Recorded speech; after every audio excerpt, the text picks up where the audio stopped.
Here we go. We're live right now with live coverage on HR 7910. Here we go. Watch it.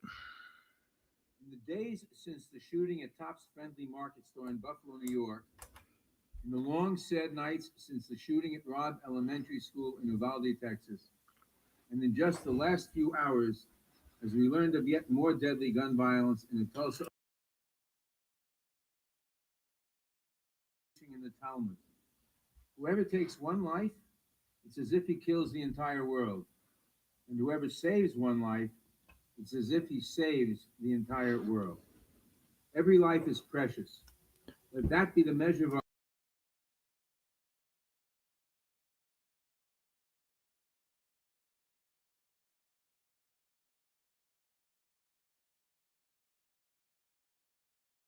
If you guys can hear Chairman Nadler, okay, please give me some comments in the comments section. I'm being told you guys cannot hear anything. If you can hear Chairman Nadler, let me know.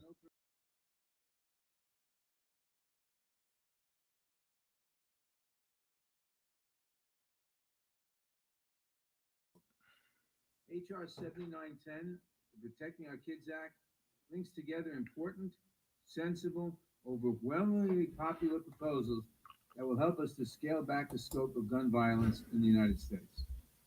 Representative Anthony Brown's Raise the Age Act would raise the lawful age to purchase an AR-15 semi-automatic assault rifle from 18 to 21 years old.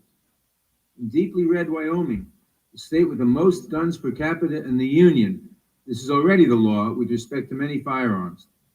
And I note with great sadness that the suspected shooters in both Buffalo and Uvalde were only 18 years of age. Representative Robin Kelly's Prevent Gun Trafficking Act would establish new federal offenses for gun trafficking and straw purchasing, problems she is as familiar with in Chicago as we are in New York, where the vast majority of firearms used in criminal activity are transported into the city from out of state. The Iron Pipeline. Representative David Cicilline's Untraceable Firearms Act would ensure that ghost guns are subject to existing federal firearms regulations. A deadly weapon is a deadly weapon, even if you build it from a kit in your garage. A trio of gun storage proposals, Representative Rosa DeLauro's Ethan's Law, Representative Alyssa Slotkin's Safe Guns, Safe Kids Act, and Representative Sheila Jackson Lee's Kimberly Vaughan. It's the whole kitchen sink of gun control, folks, all at one time. For safe firearm storage, and the word grants for firearm storage assistance. Yeah, lock up your guns so you cannot defend yourself. Nearly 400 million firearms in America today. We should at least ensure that they're stored safely and away from our children. So you can't defend yourself. Representative Dina Titus's Closing the Bump Stock Loophole Act would build on existing regulations banning the manufacture, sale, or possession of bump stocks for civilian use.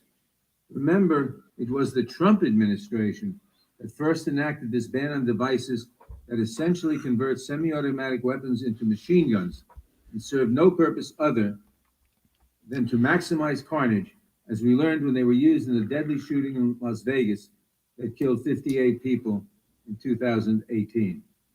Finally, Representative Ted Deutsch's Keep Americans Safe Act would ban the sale, manufacture, and illegal possession of gun magazines that hold more than 10 rounds of ammunition. High-capacity magazines are designed for mass killing and have been the accessory of choice in some of the bloodiest shootings in our history, including the 2007 shooting at Virginia Tech and the 1999 shooting at Columbine High School. I am reminded that the shooter in Aurora, Colorado in 2012 murdered 12 people and not the entire movie theater only because his 100-round magazine jammed during the shooting. At the outset, let me say that each of these proposals is wildly popular with the American public, although that has not stopped many Republican officials from speaking out in recent days against passing sensible gun safety legislation. Because we know from experience that few events expose the emptiness of the gun lobby's rhetoric, like the mass murder of school children, allow me to rebut some of my Republican colleagues' arguments in advance. Nobody seriously believes that Hollywood or video games are to blame for the epidemic of gun violence in America. Our children watch the same movies and play the same games as children in Canada and England and Japan.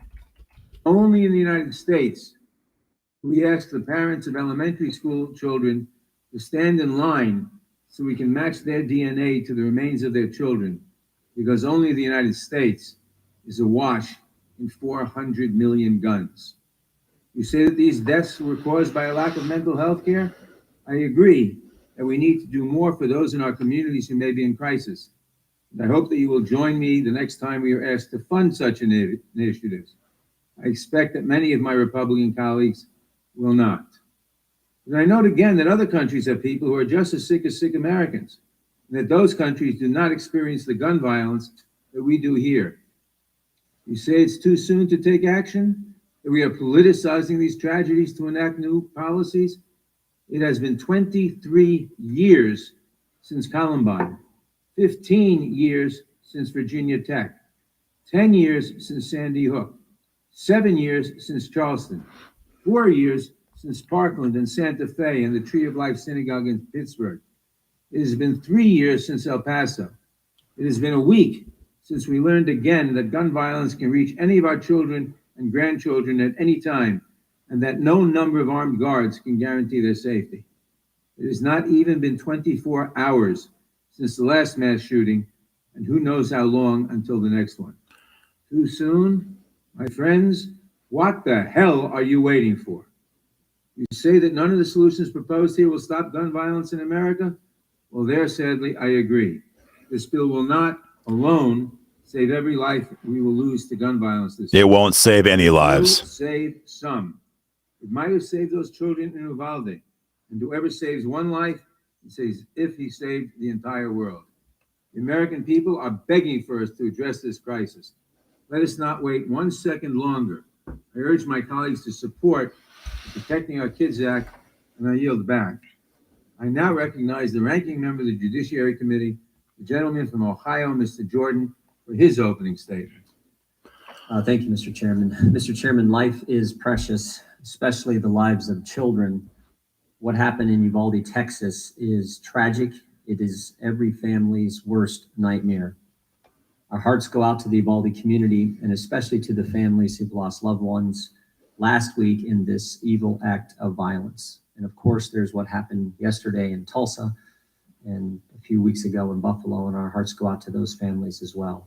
No one wants another tragedy. No one wants this to happen again. That's regretful that Democrats have rushed to a markup today in what seems more like political theater than a real attempt at improving public safety or finding solutions. Democrats never once reached out to us to seek our input on the legislation we are considering here today.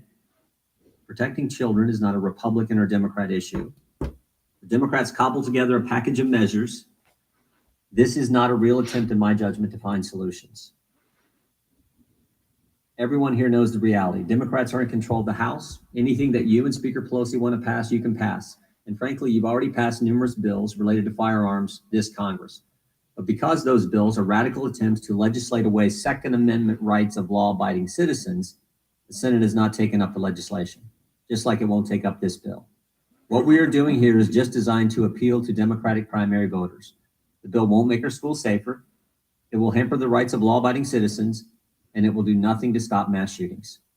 We need to get serious about understanding why this keeps happening. Democrats are always fixated on curtailing the rights of law-abiding citizens rather than trying to understand why this evil happens. Until we figure out the why, we will always mourn losses without fixing the problem. Our job is to figure out the why. The bill that Democrats are putting forward today does not help us to understand what's really driving some young men to commit these heinous acts. The bill before us is short-sighted and not solutions-oriented. It's a one-size-fits-all approach that punishes law-abiding citizens while doing nothing to make our community safer. We all want to keep children safe in school, but this bill wouldn't do that. This bill is just another Democrat attack on the Second Amendment, and it's likely just the start. Yes. President Biden has said he wants to ban all 9mm handguns. Where does it end? The American people expect and deserve more from us than political charades that rehash old ideas and don't actually solve the underlying problems. Mr. Chairman, we should do better than this. I yield back and look forward to the debate on the legislation. Thank God for Jim Jordan, folks, one of the few sane people on this committee. Be included in the record. I now recognize myself for purposes of offering an amendment in the nature of a substitute. The clerk will report the amendment. Amendment in the nature of a substitute to H.R. 7910, offered by Mr. Nadler of New York. Without objection, the amendment in the nature of a substitute will be considered as read and shall be considered as base text for purposes of amendment. I will recognize myself to explain the amendment. The amendment makes only cosmetic changes and makes no substantive changes to the bill. I urge all members to support it, and I yield back the balance of my time. Are there any amendments to the amendment in the nature of a substitute? For what purposes Ms. Jackson Lee seek recognition? I'd like to strike the last word. Young ladies recognized. A few minutes before this hearing, I spoke to Mr. Garza. Spent time with Mr. Garza in Uvalde this past Sunday. Marie, just a baby in the 4th grade, dialed 911. You may have saved or tried to save many lives. In the pillage, carnage, and death, what was to be. Folks, we're going to pause here for a few minutes on this audio feed and give you guys a recap on what's happening right now. This is the official committee action. This is the official committee markup on H.R. 7910. This is the massive gun control bill that's being heard right now in Washington, D.C. Sheila Jackson Lee, who is talking right now opposite this screen, is a blithering hate America idiot who has filed the worst gun control bills that we have seen this entire Congress. It is absolutely horrific stuff, folks, and we have got to stay involved in this fight immediately. Guys, this is happening right now. We have Patrick Parsons, our EVP, in the room right now, working with staff, talking with people, trying to see where this bill is going to go from here. You're going to hear from him later on today, but I just want to be clear on this. Sheila Jackson Lee, Nadler, all of these people, they hate our freedoms. They hate you, and they hate our Second Amendment, and their goal is to do everything they can to use the bodies of dead children in Uvalde, Texas, dead Americans in Buffalo, New York, to disarm the entire country. They're shameless ghouls who want to do everything they can to crush our Second Amendment rights. Now is the time to fight back. We have a new action link set up right here. It's stophr7910.com, hr7910.com. Please take a moment, and that email goes right to your congressman, and it tells him to stand up and hold the line against this bill. If they're a Republican, if they're a Democrat, it tells them, if you vote for this trash, you're going to lose your reelection in many cases. You guys are probably going to lose your majority in Congress because of trash like this. So take a moment, hit that new action campaign, stophr7910.com, and then get involved in our fight, guys, at joinafa.org and get involved in our fight. We're going to bounce back here to audio and momentarily. But again, this is Sheila Jackson Lee. She is the worst, perhaps the worst nut job in the entire Congressional Democratic Caucus. She filed H.R. 121, 125, 127, the worst bills in this Congress. And she's a leading co-sponsor on today's bill, H.R. 7910. This is live coverage, folks, of this committee hearing. We're going to see what happens today. They may have the committee vote may likely happen today. They may delay. We're going to find out. And then from there, we're going to see if it goes to the floor and how fast it goes to the floor. But this is all part of the optics. You see this, all the children behind her. These people don't give a damn about your children. They don't give a damn about those children.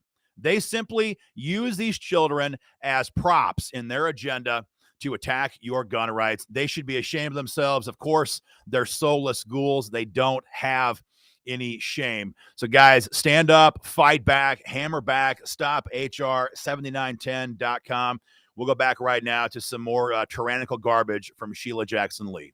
To Boulder, Atlanta, Tree of Life, Marjorie Stoneman Douglas, Las Vegas, San Bernardino, Gilroy, Garlic, Washington Navy Yard, Sandy Hook Elementary, Virginia Tech, Aurora, the Sikh Temple, Emmanuel African Methodist Church, or Santa Fe in Texas, near my district. El Paso, if I did not mention it. So today, reminded of the great and outstanding work of my colleagues. I thank you. You have introduced these bills over and over again, and I'll have an opportunity to discuss how important your legislation is, but we are not finished. The assault weapons ban is a necessity. A 7-week waiting period is a necessity. Actions against manufacturers to give civil liability is a necessity. And countering the cycle of violence is a necessity.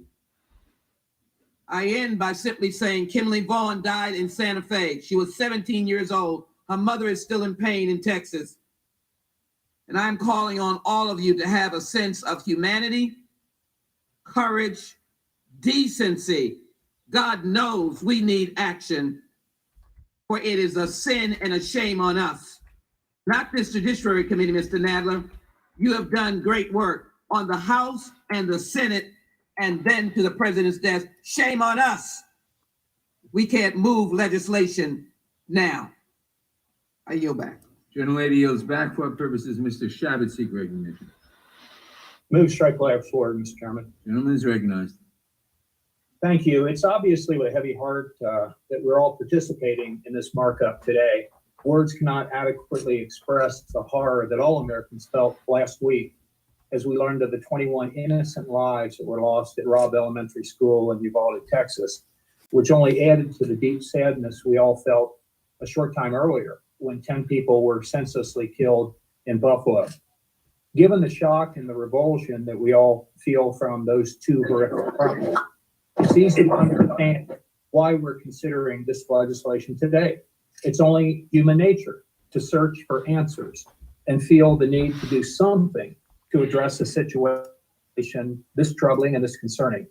But the question we need to ask ourselves before we act, Mr. Chairman, is what actions can we take in a constitutionally permissive manner that will actually help make the American people, particularly school children, safer? The most obvious answer to that question is that we can take action to make our schools more secure. After the tragic shooting in Parkland, Florida,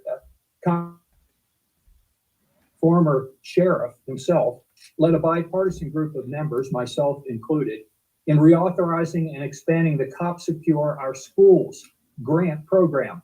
That program provides necessary funds to states and local school districts to strengthen security measures at schools across the country. But the money can be used for metal detectors, to adopt security plans, to train school officials, to hire school resource officers, including retired police officers, and to help identify students with mental health issues. Folks, his feed is locking up. It's not ours. He's having a problem on his own feed, just so you know. There's always room for improvement. And that's one area where I believe we should be working together to find common ground and make students safer, and it would be immediately. I also think we could work together on methods to better address the mental health crisis that's facing so many of our nation's youth today. Too often, the shootings that occur are perpetrated by primarily young men who feel marginalized and who appear to be suffering from some form or another of mental illness. Finding a way to identify these young people earlier and to help get them the treatment that they need before the goal upon which I think we could all agree. As I mentioned earlier, the Secure Our Schools grant money can be used for that purpose. But as we saw in Buffalo, the issue is broader than just in our schools. There was also some agreement on bump stocks, which is why the ATF under President Trump acted to ban them. As most of us know, there's still an ongoing challenge in the federal courts against this ban, which is probably why a provision banning bump stock is included in the legislation being considered today. I understand the intention here, but I would probably, I think it'd be more effective if we allowed the court cases. Folks, I just want to be clear on this. Steve Shabbat is a Republican from Ohio. And as you just heard, this guy is promoting, he is okay with banning bump stocks. This is happening right now across the entire Capitol building. You have Republicans who are making deals with Democrats right now, trying to find what of our freedoms can we give up? How much can we give away? And then maybe we'll appease these anti-gun zealots. Folks, this is a failed tactic. This has been working. This has been used by the NRA, rather, for generations, and it's never worked. We have given up on fixed NICS. We surrendered on bump stocks. We almost got red flag laws a couple of years ago because the NRA was okay with this. And that's why you have Republicans like Steve Chabot right now saying, hey, it's okay. It's okay. We'll give away our bump stocks. That's not a big problem with us. And folks, this is how we have lost every bit of gun rights freedom that we've lost over the last 25 years. This is how we got the NICS system. This is how we've got all of the expansions of gun control in this country, is by giving these little pieces at a time to all of these radical leftists. Steve Chabot is a pathetic excuse for a Republican who should be standing up there and saying, I will not support any attempt to infringe on the Second Amendment. What a joke. Whose legislation Ethan's law is an important component of the Protecting Our Kids Act, will be entered into the record. For what purposes, Mr. Cohen seek recognition? Strike the last word. Gentleman is recognized. This is no rush to action. This has been delayed for decades.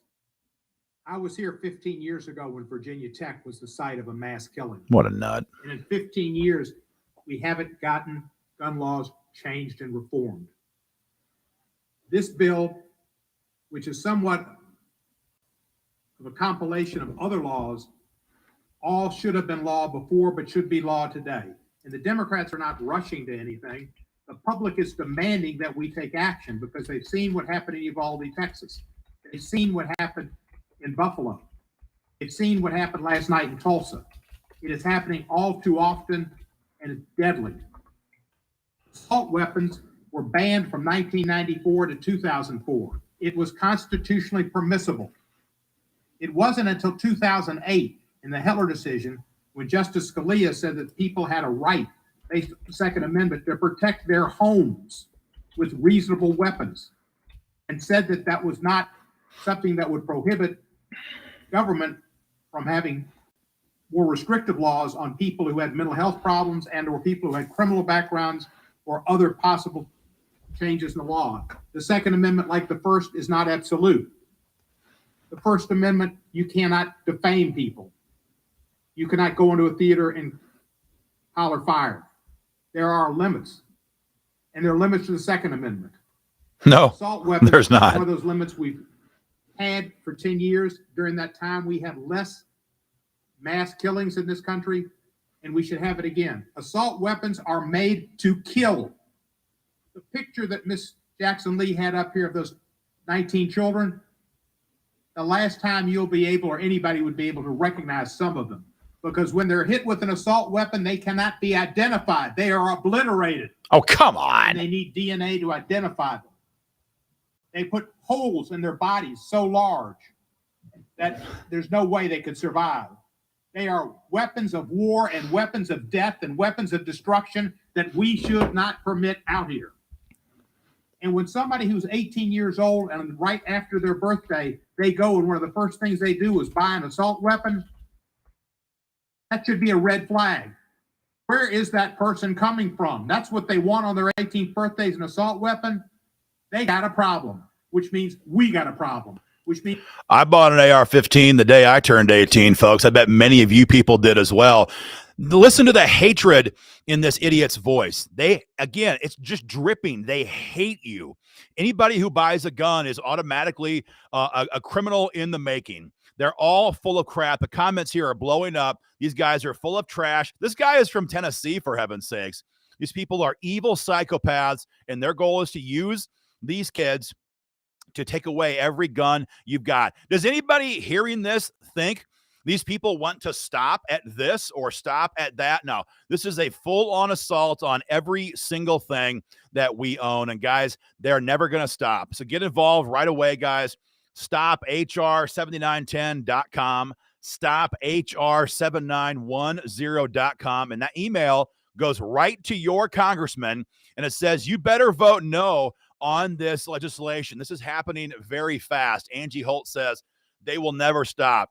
Guys, tell me where you're watching from. This guy is from Tennessee. Do we have folks watching right now in Tennessee? Because this is not just an East Coast problem or a left coast problem. There is little tyrants like this all over the country.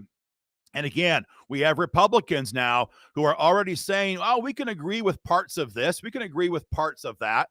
So your Republican state rep needs to hear from you, not your rep, not state rep. Your Republican rep needs to hear from you. So does your Democrat rep, because right now, guys, this is all hands on deck, and you have got to make your voice heard. You can hear these people are insane. This is not based on fact. This is not based on numbers. This is not based on studies. This is a mental disease. And these people want to disarm every single one of us so that we're all helpless. And people like Cohen here, they go home at night and they watch the unrest around the world. They watch what happened in Venezuela a year and a half ago. They watch all of these other national governments that are dictatorial regimes where the people have no right to keep and bear arms. And that is what they lust for here in America. They want to have that kind of control over you and I. And folks, again, this is never going to stop. Look at his face. This is a disease. These people are nuts. They'll stop at nothing to come after us, guys. Get involved in this fight today. Join AFA.org. Become a member today. Let's go back to some more live coverage. Please strike the last word. Gentleman is recognized. Thank you, Mr. Chairman. And the day after the Uvalde shooting, Andy Biggs. to meet with CBP Chief Ortiz and also talk with marshals who were on the scene in that school. I happened to be in South Texas at that time. And it is not a tragedy. It is beyond a tragedy. A tragedy imputes some kind of non-intentional or accidental events. This was beyond that. This was a deliberate, malicious, evil event by this 18-year-old young man, and so it's beyond a tragedy, and it most certainly does need to be addressed and needs to be investigated further. There have been multiple accounts, as there normally would be, from parents, from law enforcement who was on the scene, from Border Patrol agents, the BORTAC unit, etc. I hope that we can get to the bottom of exactly what transpired there so we understand it more fully. I also express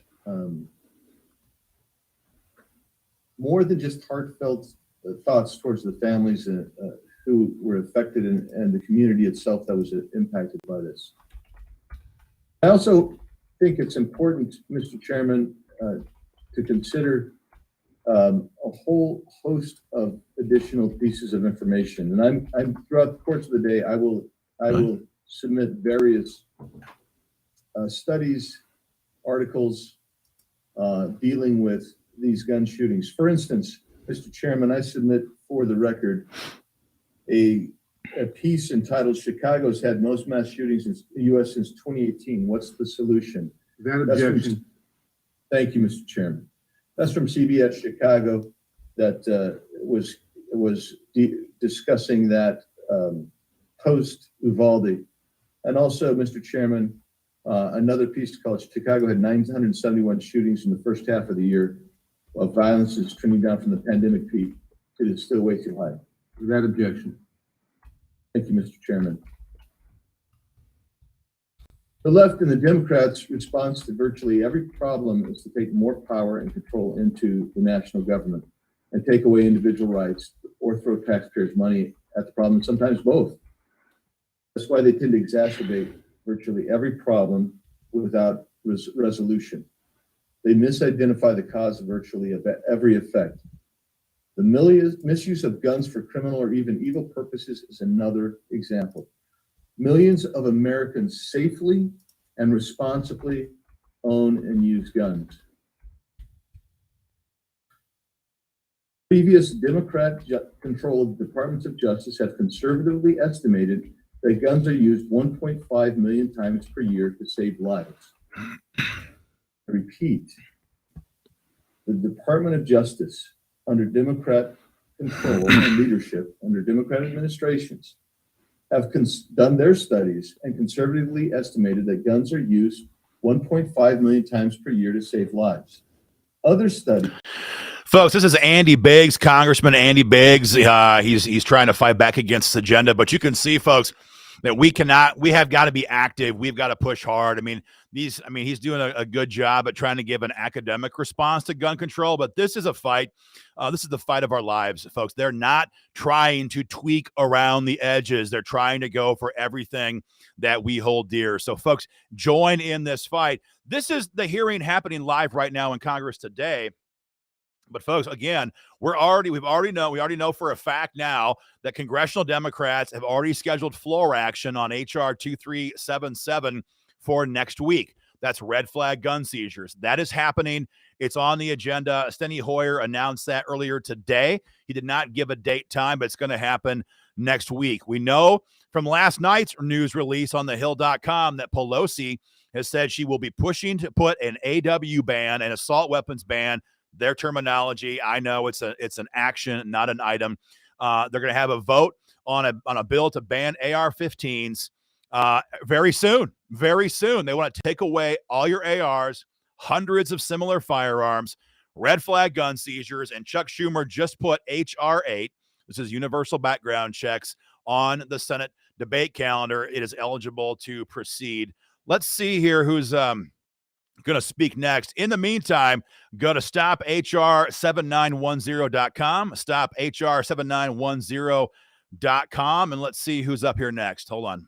Texas, our souls are crushed, our hearts are broken, but many minds are wondering, why is this still happening? No, this is not rushing. No, it's not premature. 23 years have passed since Columbine, and the time is now to act. Enough is enough. We cannot allow another disgrace like what happened in Uvalde to tear apart one more community and to tear up more families.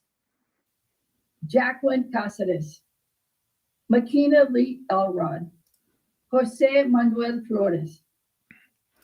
They keep asking, how does this keep happening? Why does this keep happening? Of course, their goal is to use this to advance gun control. We all know that. But let's get real about this. These same people, these same ghouls, they've taken God out of our schools. They've jacked our children full of psychotropic drugs, and they feed them a diet of hatred from K through 12 to hate the founding fathers, to hate our country, to hate everything that we've stood for as a country for hundreds of years. And they get these kids wound up as tight as a drum. And then they sit back and say, oh my God, it's the gun's fault. It's the gun's fault. These people know exactly what they're doing. They're winding our children up. They're just feeding them a diet of hatred and bullshit drugs most of their entire lives. And then they're shocked. They're shocked. I'm not saying that they're doing this on purpose. I'm saying they know damn well good in their heart that this is part of the conversation they will never talk about. Why is this happening? They will only ever blame the gun. They will not talk about God. They will not talk about morality. They will not talk about how it's okay, how they say it's okay to let boys be girls and girls be boys and confuse these children from the age of 4 years old. Nope. It's the gun's fault. Some great comments here. Andrew Ellis says, man, arm the teachers, arm the schools, arm the administrators. This problem will go away. Hey, you're damn right. You're damn right. It's obvious that cops in schools, that SROs, the SRO program is not sufficient for the task. We saw this in Parkland, Florida. We saw this last week in Uvalde, Texas. There was cops on scene and they didn't do a damn thing. The cop in Florida was terrified. He hid in the corner. We saw him on CCTV camera footage. And we all know now that in Uvalde, Texas, dozens of cops were in the hallway and did not enter into that room because they might have been shot. Folks, I mean, we're not going to get off on that topic right now because we all know the truth about that. The point is, cops cannot do it. Cops cannot be there in time. Cops cannot be everywhere at one time. And even when they're there, as we've seen now in Uvalde and Parkland, I'm sorry, it didn't work. And so we have got to arm teachers. And I want to be clear on that for some liberal trolls who are on our page right now. We're not saying we're going to give everybody a Glock 9 with their ID badge the day they're hired. Don't be an idiot. What we're saying is that people who are already armed, teachers that are already able to carry firearms, teachers who are already wanting to carry a firearm should have the option to carry a firearm to defend themselves and children. To speak on the amendment? Clerk will report the amendment. Oh, the gentleman strikes the last word. The gentleman's recognized. Thank you, Mr. Chairman. You know, the atrocity in Uvalde is shocking and heartbreaking in so many ways. The slaughter of innocents is the greatest of all human crimes, and I think it rightly prompts soul searching by all men and women of goodwill for the causes and remedies. It's disturbing, though, some have used this and other recent attacks to justify either partisan attacks like we just heard, or policies as before us today to make it harder for law-abiding citizens to obtain firearms in the hope that by doing so, that someday maybe they'll become unavailable to the lawless. Well, I think this overlooks the obvious immediate action that is long overdue in this world of sin and woe.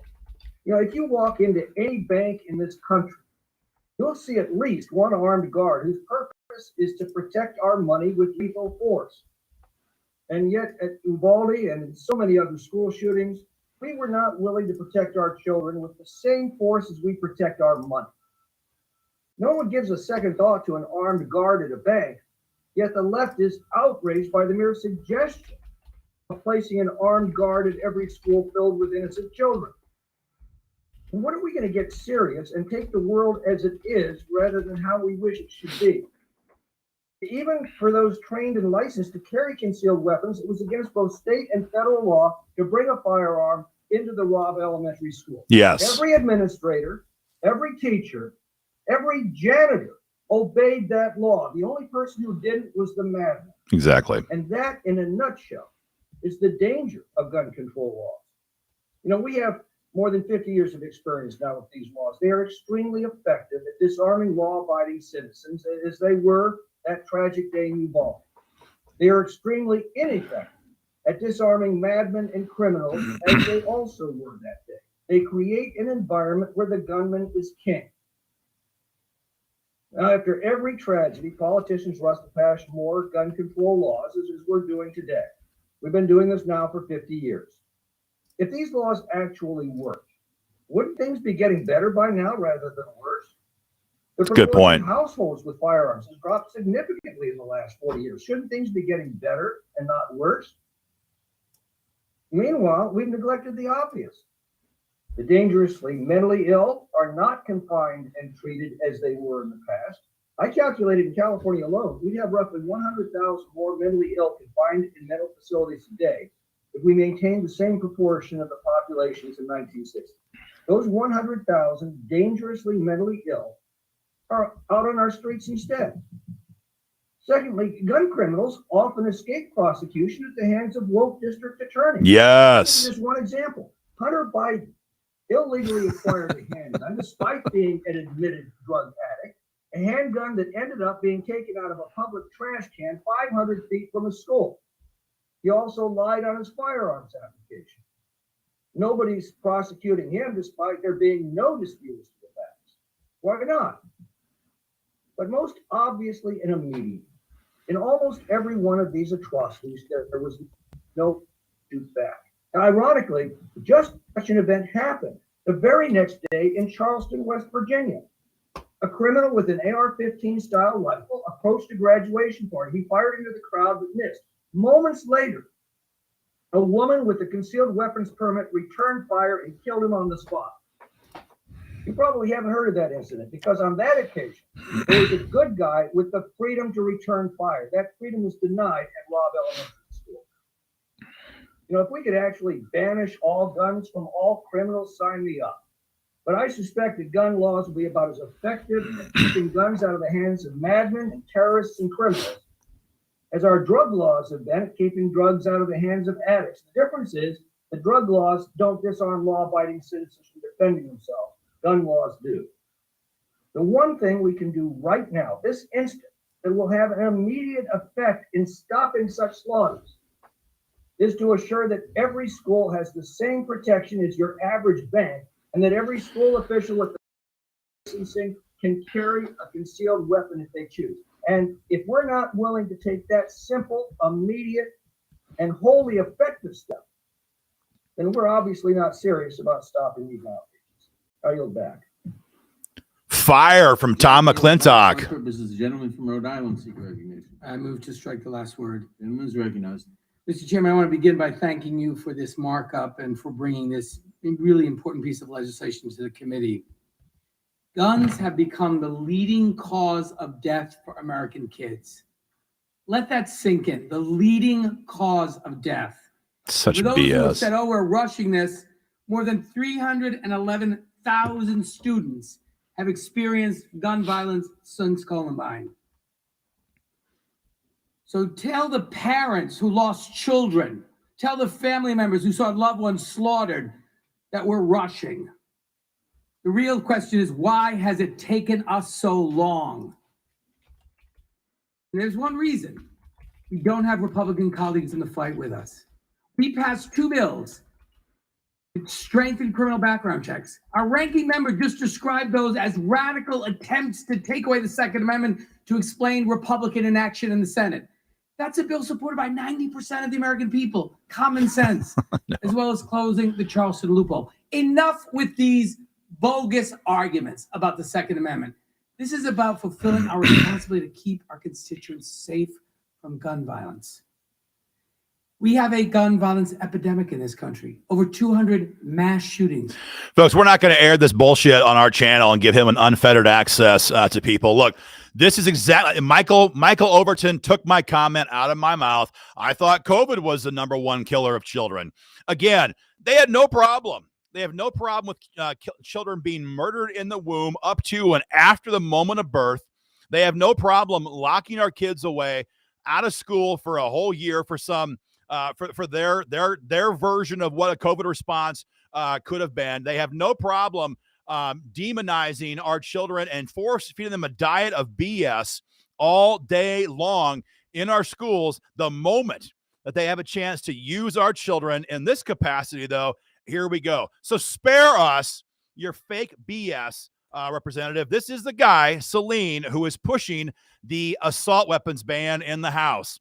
I believe it's 1808. I believe it's HR 1808. This is the guy who wants to make you a felon.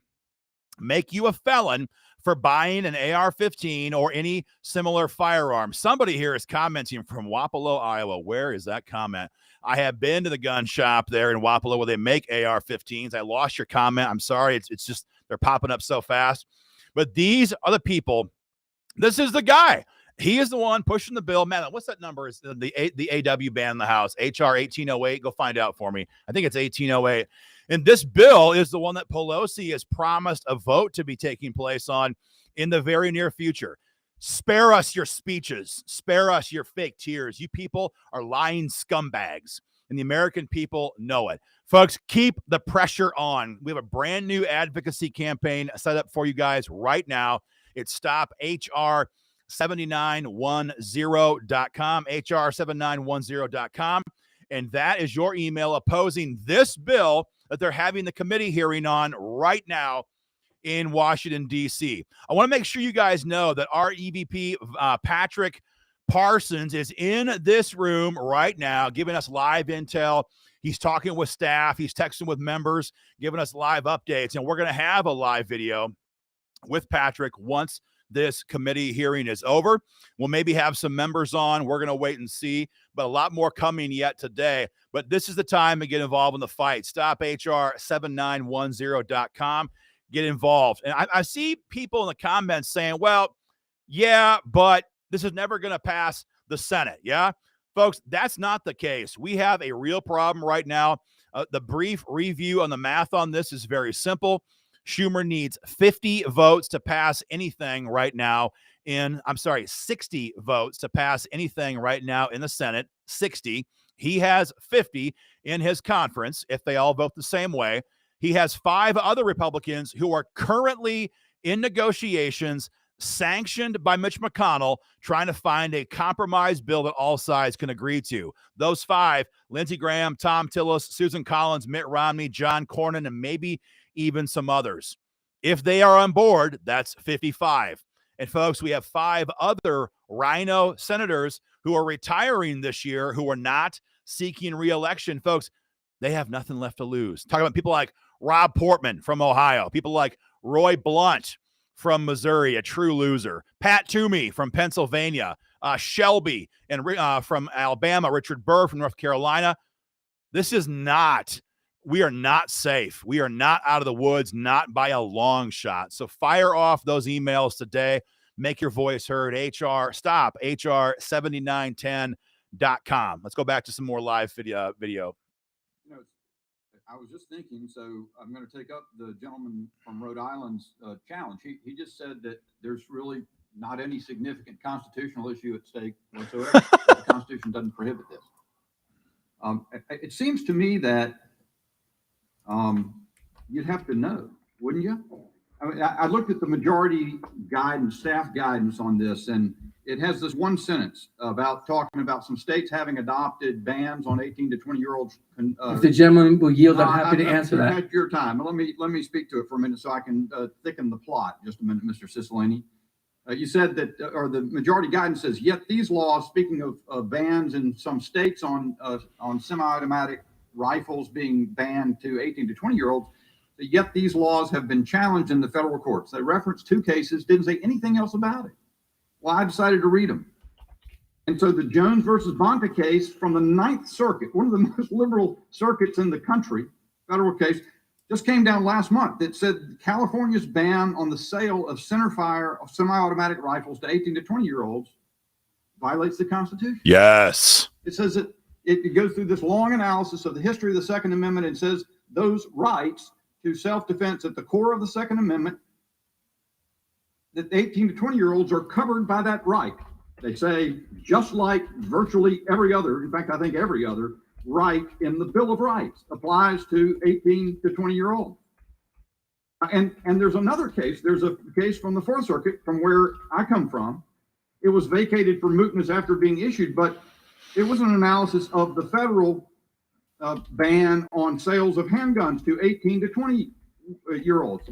And it said, this came to the same conclusion, that the Second Amendment applies. And even the dissenting judge there said, here the majority has done careful historical research and has assembled persuasive evidence that young adults aged 18 to 20 had Second Amendment rights at the time the amendment was ratified. So when we undertake to do something, in the words of the gentle lady from Texas, isn't it incumbent on the House Judiciary Committee to consider, to evaluate what the Constitution allows Congress to do consistent with the supreme law of the land? So at least 2 parts of this proposed hodgepodge raise questions about constitutionality. The ban on the sale of semi-automatic rifles and shotguns to 18 to 20-year-olds, and also the provision about gun storage at home. Heller, by the United States Supreme Court, spoke to that. Why would there be no analysis or no consideration? But there's a willingness to just ram through this package, and the answer is, we don't have any patience for you if you're objecting. The voices are raised, the accusations are made, Republicans are complicit. I can tell you this, let me be clear, you are not going to bully your way into stripping Americans of fundamental rights. And it also, unfortunately, it follows a pattern that we've discussed before. Just a couple of weeks ago, you ran through a bill concerning amicus briefs in the Supreme Court that would require the disclosure of charitable organization donors in violation of their First Amendment rights of association. I pointed it out then, that you had attempted to do, the same party had attempted to do the same thing in 1958 in the NAACP case in Alabama. That you did the same thing, not coincidentally, in California, since we're talking about the California, the 9th Circuit decision. In another case involving Mr. Bonta, the Attorney General out there, just last year, you just blundered right over that because you don't care. You're cavalier about the leak of the draft opinion from the Supreme Court. You want to pack the Supreme Court.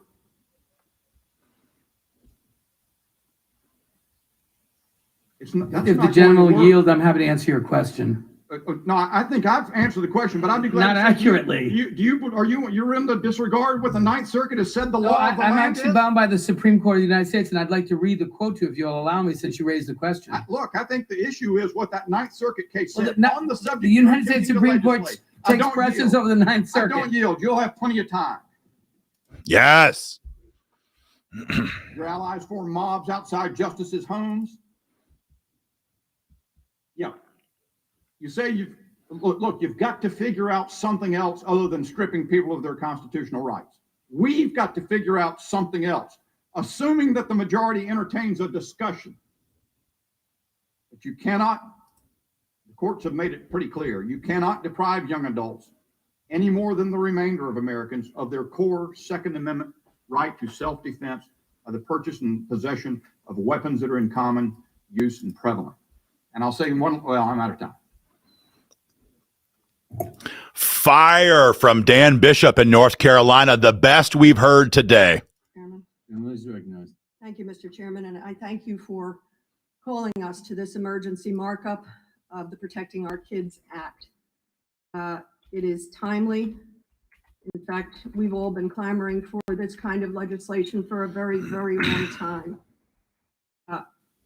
I'm stunned by some of the words that we're hearing on the other side of the aisle. Where is their outrage over the slaughter of 19 fourth graders and their 2 teachers? Why don't they feel an urgency to do something? I'm reminded of the John Donne poem that ends, "Do not ask for whom the bell tolls."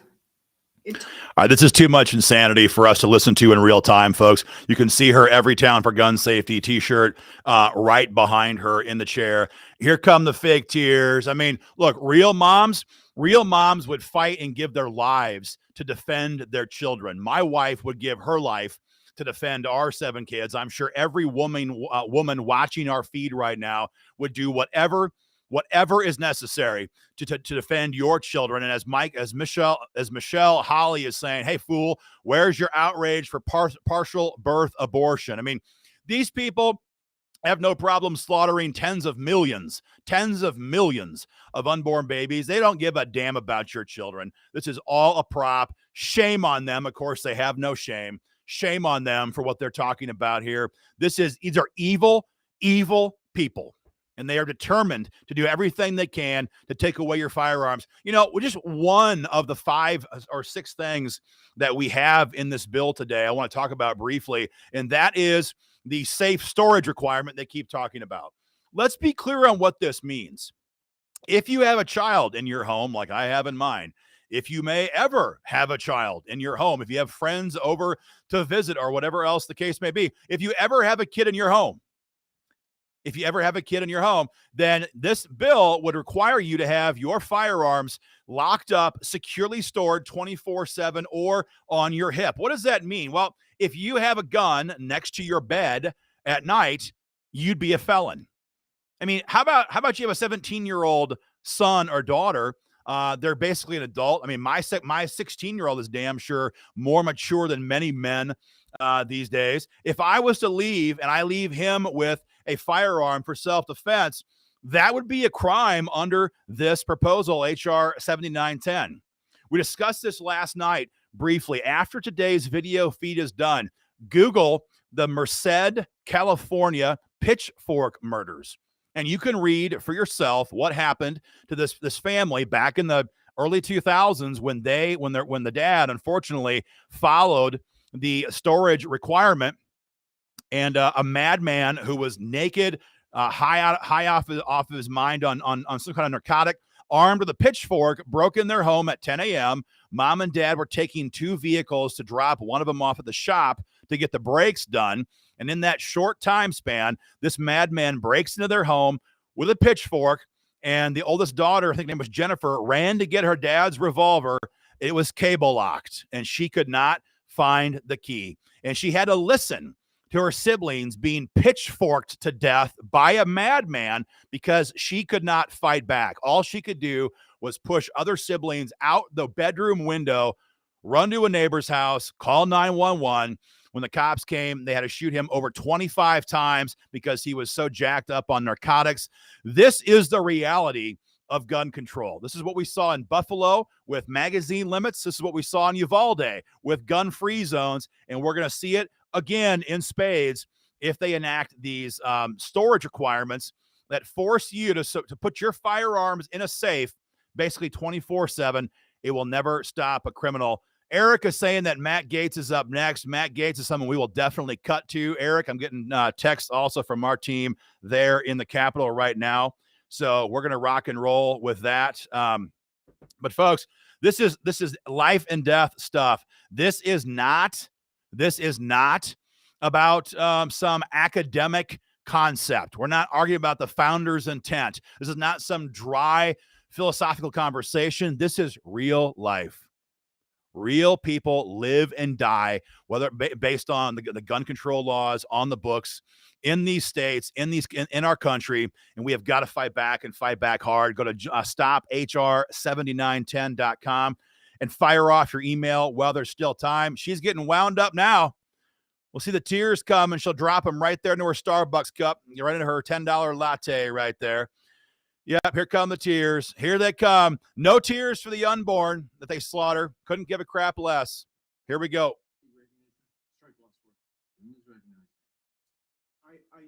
I'll confess I don't know much about the gun lobby that my colleague referenced, because I don't meet with any lobbyists. I don't take their donations, and I don't take any donations from any of the political action committees that are for or against any of these measures. But I can speak for law-abiding gun owners who are very concerned about some of the bills that are before us. It is reflexive and it is irresponsible to consider bills while we're still trying to figure out what happened in some of these circumstances that you suggest animated the need for this hearing. Chairman referenced Uvalde in the first moments of this hearing, but yet we're still deciphering key elements of the law enforcement response, of the physical plant, of points of intrusion. And it is not kind, it is not compassionate to tell people that you're doing something to help them when in fact you have no idea whether or not this legislation that you fashioned would in fact do that. I would suggest that it's potentially cruel to tell people that they've inspired a response to a tragedy when in fact that response won't work. Who would want to be associated with such a thing? My colleagues asked the question, where's the outrage? I would observe that perhaps outrage isn't the most responsible and pensive way to write a bill to address a problem. I heard on Sunday, Senator Chris Murphy praise the Florida legislation in response to the violence in Parkland. And while there's a lot in that legislation I didn't like, mainly the gun control, there were provisions that I think we could work on that have made schools safer in Florida. For example, no longer leaving schools as gun-free zones, as soft targets in many cases, has improved the force multiplier for law enforcement.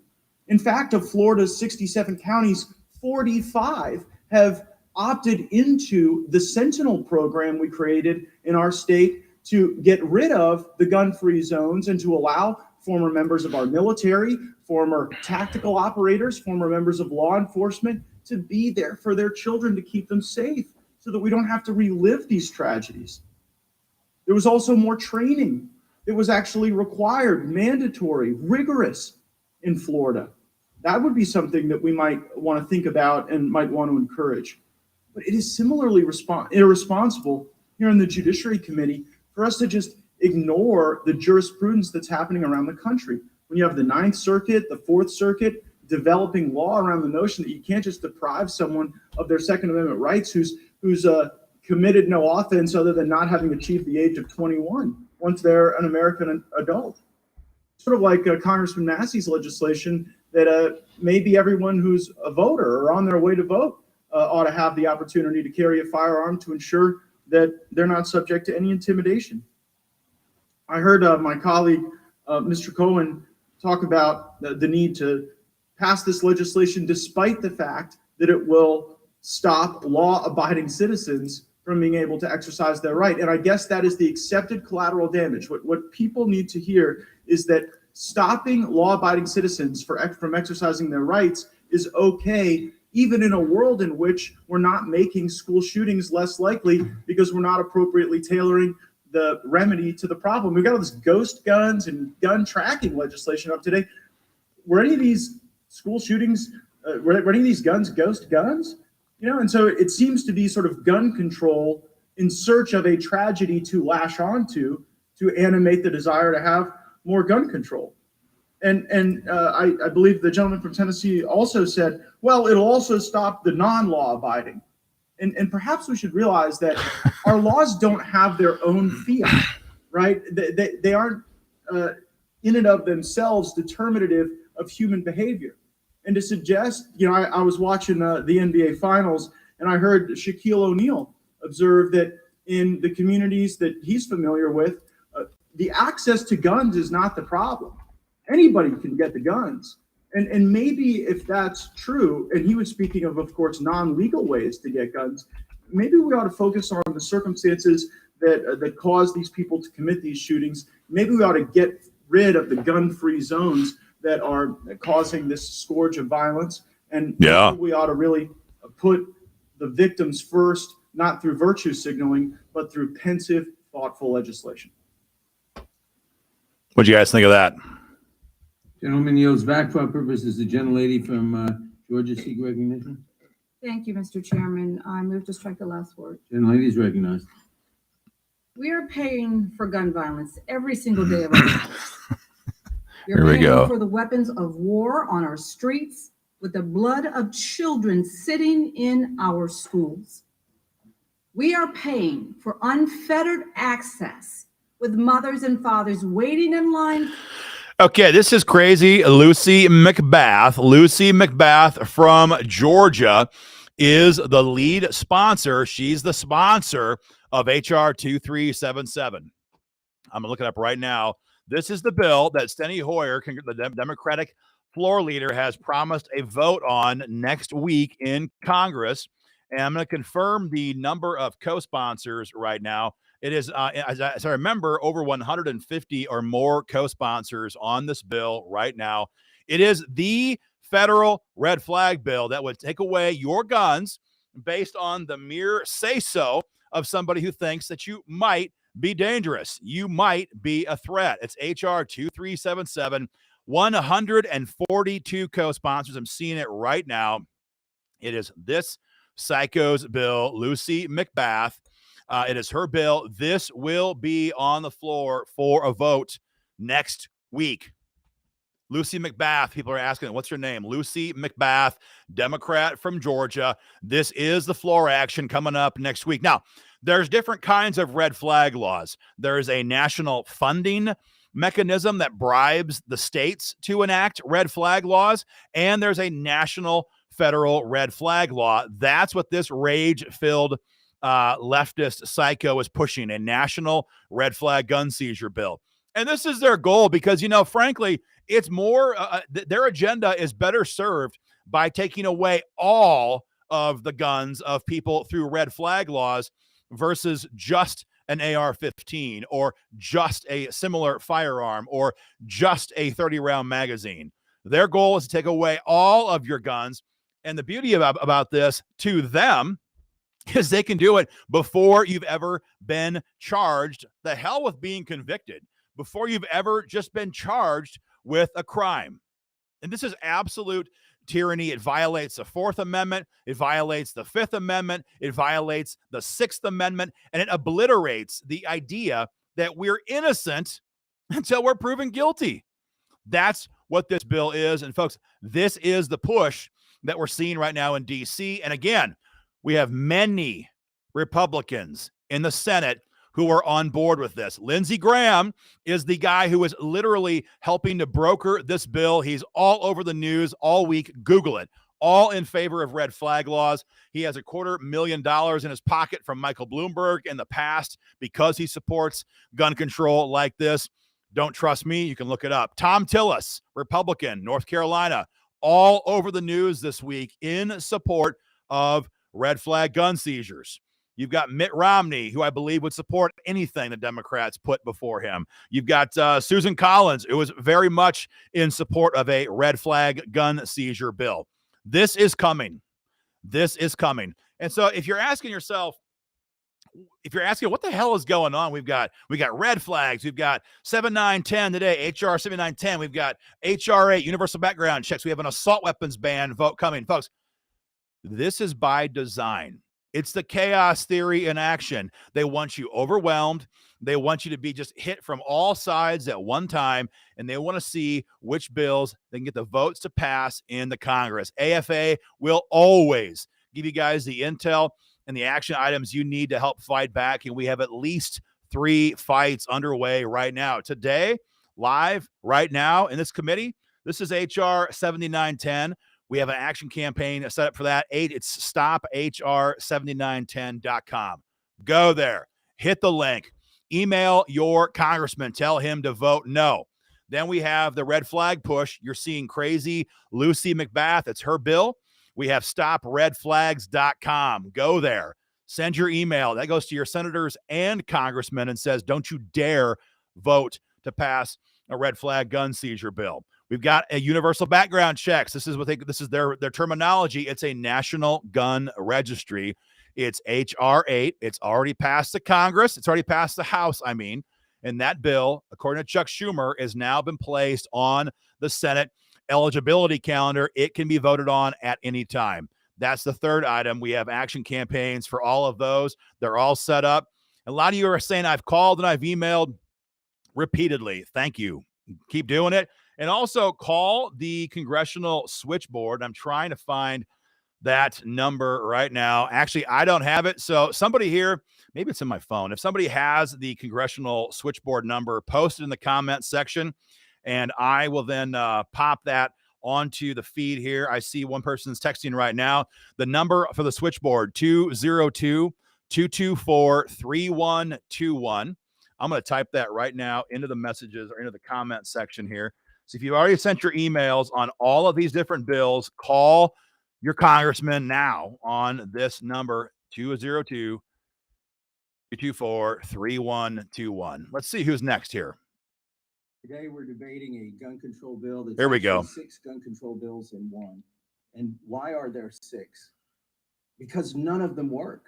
You take 6 that don't work and put them together, they're not going to work. You can't make up for ineffective bills by having more than one or half a dozen of them. Each and every one of these gun control bills in this single title is unserious and unconstitutional and suffers from the problem, the inherent problem that almost all gun control suffers from. And that is criminals do not obey the law. They do not follow the law. Who here today thinks that criminals are going to read the Safe Storage Act and some gang members going to say, oh, I better lock this gun up or else they'll come and take it. Exactly. Who here today thinks that a 19-year-old criminal is going to obey the restriction on age for having a gun? Nobody here believes this. These are unserious, but they're worse than that. They're going to compromise the rights and the safety of individual citizens, law-abiding citizens. Let me tell you the story of Nikki Gosser, who's testified here in Congress, and she worked for me in my congressional office. Nikki watched her husband get murdered in front of her viciously in a gun-free zone, while her licensed firearm was in her car outside of the restaurant. That haunts her today. Ben and her had just recently been married, and they just wanted to be in this restaurant, and they followed the law, and he was murdered by her stalker in front of her. Now, she went on to get the laws changed in Tennessee to get rid of that gun-free zone. But that's one example, just one example of how all the rest of these are going to fail. The criminals do not follow the law. The biggest thing we could do that nobody on the other side of the aisle is talking about today, quit advertising our schools as soft zones, soft targets for defenseless teachers, defenseless staff, and students who aren't being defended. Congress itself in 1990 passed the Gun-Free School Zone Act. It's done more, it's cost more lives than it has saved. Now, some states have been able to override the Gun-Free School Zone Act and create their own areas. And in those states and those school districts where that's happened, where they've allowed qualified teachers and staff to carry, there hasn't been a single mass shooting in one of those schools. There hasn't been a single shooting of one person in one of those schools. The biggest thing we could do here today is to repeal the 1990 Gun-Free School Zone Act so that the default condition in this country is not to advertise every student as a target. Now, to Mr. Cicilline's point, he was talking about the Supreme Court. You know, in 1995, the Gun-Free School Zone Act was struck down. Why was that? Because this document does not contain the authority to implement a Gun-Free School Zone Act. So what did Congress do? They resuscitated this unconstitutional bill by putting in a provision that says, well, as long as the gun is involved in interstate commerce, well, then we have the authority. Well, I wonder if that's the case with all 6 of these useless bills in here today, because only 2 of the bills say that. It's actually 2 of the bills say it only applies to firearms involved in interstate commerce. Does that mean the other 4 are unconstitutional? Or it actually means all 6 are unconstitutional, and they're trying to save 2 of them with the provision that killed the Gun-Free School Zone Act in 1995. By the way, they overturned Mr. Lopez's conviction, and he went on to serve in the Marines, the one who was convicted of violating the Gun-Free School Zone Act. But Congress came back and resuscitated it, and unconstitutionally so. But there is a conflict between these 6 bills. Some of them recognize the constitutional flaw, and some of them don't. And I want to close with this. Some of my colleagues have said that the assault weapons ban from 1994 to 2004 reduced mass public shootings by 40%. They make up a number a lot of times, but I'll take whatever number they use. Do they know that sales of AR-15 style weapons went up from 1994 to 2004? Because it was just a cosmetic ban. So if the assault weapons ban had any effect, how did it have an effect? The ownership and sales and transfer of AR-15 style weapons went up during that period. So I would just close by saying, you can't make a good law by putting 6 bad laws together. It's not going to work. It will infringe on our constitutional rights, and the Democrats don't seem to care. I yield back. Gentleman yields back. For what purpose does Mr. Johnson of Georgia seek recognition? I move to strike the last word. Hank Johnson. You know, it's been 9 days since we lost 21 souls in Uvalde, Texas. 19 children and 2 teachers. We can't ignore our problem, which is out of control, gun violence in America. We must lead. We must act. And we must act now. Acting now will take courage. Each of us on this committee should call forward. The Hansons are hitting the road, and wherever. Sorry. Like the courage that was on display last week by those brave Border Patrol agents who put their lives at risk to stop the carnage in Uvalde. Okay, folks, our policy here at the American Firearms Association is to not listen to anybody who believes that Guam was going to capsize and flip and drown everybody in the ocean. If you're not sure what I'm talking about, this is Congressman Hank Johnson, Democrat from Georgia, who is famously known for believing there's too many people on Guam and the island was going to flip into the freaking ocean. Don't believe me. Look it up yourself. Hank Johnson is a sponsor of the biggest gun control bill we saw last year in Congress. 5717, I believe, was the number. This guy is one of the most deranged imbeciles in the entire Congress right now. And that's saying you got to scrape the bottom of the barrel to say that. So that's that kind of a guy. You know, go back to Glenn Massey or Tom Massey for a moment. Tom Massey, one of the few guys in the entire Congress who will actually fight on the committee. We saw some good ones here today already, but you guys hear what Massey was saying. All of this is unconstitutional. None of this will stop violent criminals. All of this will be used to disarm the American people. None of it will be effective at stopping mass shootings or anything else. Again, I just want to point out, folks, there is never going to be a time when we see these people all of a sudden say, oh, we didn't think it through. We didn't know better.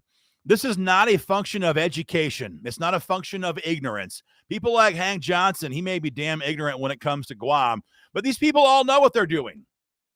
They want to disarm you. They don't give a damn about our pocket constitutions. All they care about right now is force. And I don't mean violence. I mean nonstop political mobilization, hammering their offices, calls and emails, opposing gun control. They're having this big show today, and they might vote this thing through. We're going to wait and see. But many Democrats right now are scared that if they vote for this trash, they might lose control of Congress altogether in the midterms. Everyone knows that Biden is a dumpster fire on steroids, and if they vote for this, it may cost them their personal positions, but it may cost their party control of Congress. So we've got to hammer right now as hard as we can. We have this brand new action link set up right now. StopHR7910.com. StopHR7910.com. Go there. Take 20 seconds. Punch in your name. That email goes right to your congressman and says, don't you dare vote for this. It's custom tailored. If you're a congressman, a Democrat, he gets a certain email. Republicans get a separate email. Go there and take action. Same thing when it comes to red flags. Go to stopredflags.com and make your voice heard on that as well. Let me see here who is coming in for the next testimony. We may air some time here. We may not. Okay, they are adjourned. No, now it says they're back. I need some intel from our team here. What's going on? Oh, no, they're back now. Tom, Tiffany. Yeah, okay. So, guys, go to stopredflags.com. StopRedFlags.com. Make your voice heard right there, right now. StopHR7910.com. Pound the Congress with calls and emails. This is how we stop gun control. They're not going to listen to our requests. They're not going to do it because we educate them. These are soulless ghouls who hate our freedom. They want to make all of us and our country into the next Venezuelan hellhole where only the government has guns. I mean, think back over the last 2.5 years. Think back with COVID and the lockdowns, the mandates. Think back to how many people wanted to forcibly make you take medical drugs that you might not have agreed with. Think of how far they've gone in 2 years. Now think of how far they would go if we were a disarmed population. My God, it'd be limitless tyranny, and that is what they want. That's what these bills are designed to do. Guys, this is terrible stuff. Get involved in our fight, guys. Go to joinafa.org. I have a photograph here. I'll flash it in the screen. Join up today. We're firing out membership packets basically around the clock right now. That is the current AFA t-shirt. That's our member decal. That comes out with all of our new membership packets. We're firing on all cylinders right now. Join that fight at joinafa.org and get involved today. This hearing, we're not sure how long it's going to go on for. We're going to keep giving you guys live commentary. We don't know until the end of this hearing if they're going to vote this thing out today, if they're going to stall. We're going to have to wait and see. What we do know is that if and when, and this may happen just momentarily, this moves out of committee, it could be on the floor for floor action and a final vote in the House very, very quickly. There is no time to delay. Keep the pressure on. And I would tell you, one email is just not enough anymore, guys. Make sure you're emailing your congressman every day. Email him every day. Call them every day and make sure they hear from you nonstop around the clock. The phone number right now for the switchboard is 202-224-3121. That's 202-224-3121. Call them and make your voice heard. No, don't relent. Don't give up. I'm sorry. I'm managing like 3 screens at one time. We got people live in this hearing right now we've got a whole team of people involved in this today, guys. I'm reading some of my messages here. Take action right away. Stop HR7910.com. Let's go back and see what Representative Tiffany has to say. Tell the American people what you really want to do, Mr. Chairman, and that is repeal the Second Amendment. And I would just close by this. Uzziah Garcia has been mentioned a couple times during this hearing. God bless that young man, and may he rest in peace, along with all the others that perished in Uvalde. But I would also cite Uzziah Garcia's uncle, who said, do not politicize this. Do not politicize this before all the facts are known about what went on at that Uvalde school.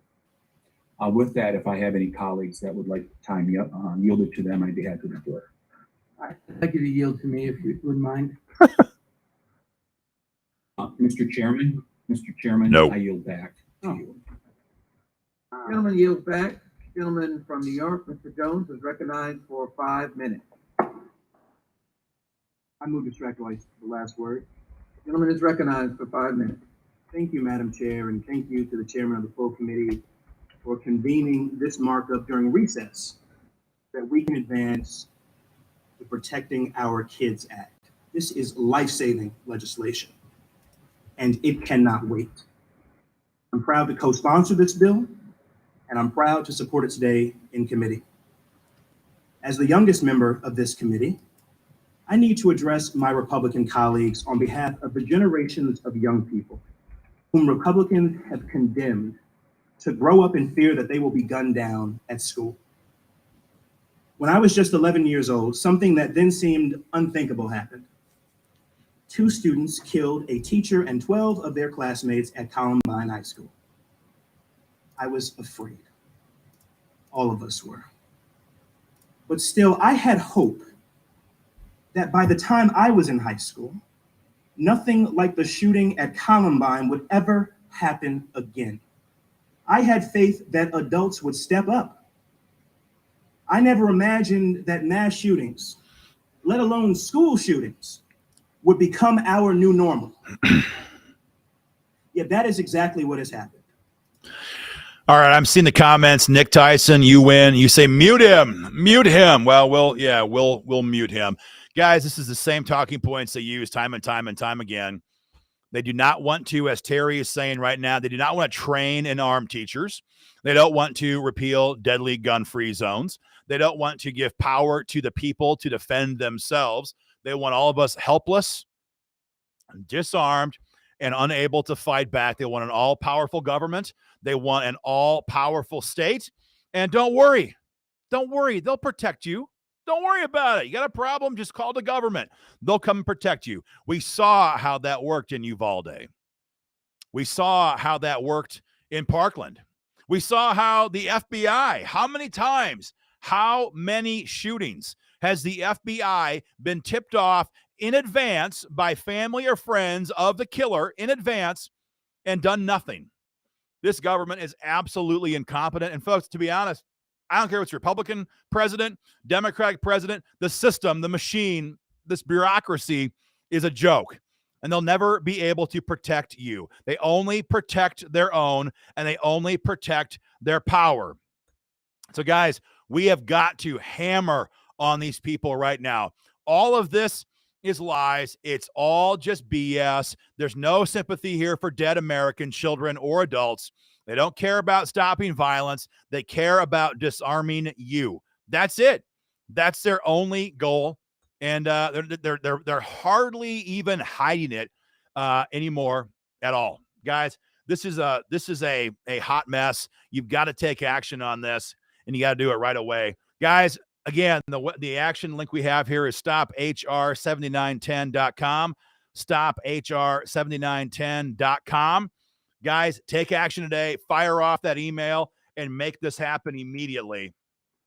Go back here to some more of this thrilling audio. Give me one more moment here. Parkland, and time after time, you have chosen to put your right to kill over our right to live. But your selfishness and your indifference have not killed our hope. you have transformed it. Before, we believed that you might do what the people overwhelmingly support and help advance common sense gun violence legislation. Now we know that it is up to us to save ourselves from you. We did not choose this fight. We had our own dreams for our lives, the same as you did when you were kids, but we can't let you get away with this anymore. Oh, shut up. Enough is enough. Enough of you telling us that school shooting. Just to be clear, Mr. Jones here is from New York State. Mr. Jones comes from a state where they already have a ban on high capacity magazines. That did not just not stop the shooter in Buffalo. That literally he sought that area out to go to a spot where he knew he'd have almost nobody who was carrying concealed. And if they were capped at 10 rounds of ammo. They know it. This is intentional. And these bastards are letting this happen, knowing this agenda will only lead to more Americans being killed. Don't forget, they let our country burn in 2020. These Democrats let our country burn in 2020. They sat back, they attacked the cops, they attacked the gun owners, they attacked anybody who called for law and order, they attacked Republican governors, and they had their bands of thugs robbing, raping, and looting and burning their way across our country. These people are anarchist pieces of trash, and they will love nothing more than to see our entire country and all of our freedoms burn. And that is the only agenda with bills like this. Someone's commenting again saying, dude, you got to calm down. Man, I'm sorry. If you want calm, go join the NRA, man. This is not your kind of organization. The American Firearms Association is done playing games like this. Hold on here. We got Jim Jordan. Let's see what we got here. What they want to do. Their real beef is with the Second Amendment. Their real beef is with the Second Amendment. Think about what this bill does. Mr. Massey just outlined the 6 bills thrown into one. What this bill does, it tells law-abiding citizens when you can get a gun, what kind of gun you can get, what accessories you can get for your gun, and where and how you have to store it in your own darn home. That's what this bill does. This is an assault. This is the start. This is the start. We know it's the start because Miss Jackson Lee, the first person to speak on their side, said this: we're not finished. This is just the beginning. Their goal, plain and simple, is to get rid of the Second Amendment. Joe Biden said it the other day. Said he wants to ban 9mm handguns. Michael Moore said it last week. Time to repeal the Second Amendment, he said. We know where the Democrats want to go, and they don't care about the Constitution. Mr. Bishop pointed that out just a few minutes ago. They know the age limit in this bill is unconstitutional. We just had a decision last month from the most liberal circuit in the country that it's unconstitutional. They know the storage provisions are unconstitutional. The Heller decision said so. They don't care. Forget the Constitution. They want to change the country in so many dramatic ways. The gentleman from New York just talked about getting rid of the filibuster, packing the court. We know they want to pack the court because chairman of this committee introduced a bill 14 months ago to pack the court. Yes. And the worst of it is, this bill would not address the tragedies we have seen unfold around the country in the last couple of weeks. Would not stop the terrible events that we saw. Wouldn't harden schools. In fact, the spokesperson for the president just said last week, hardening schools is not something President Biden wants to happen. Not something he believes in.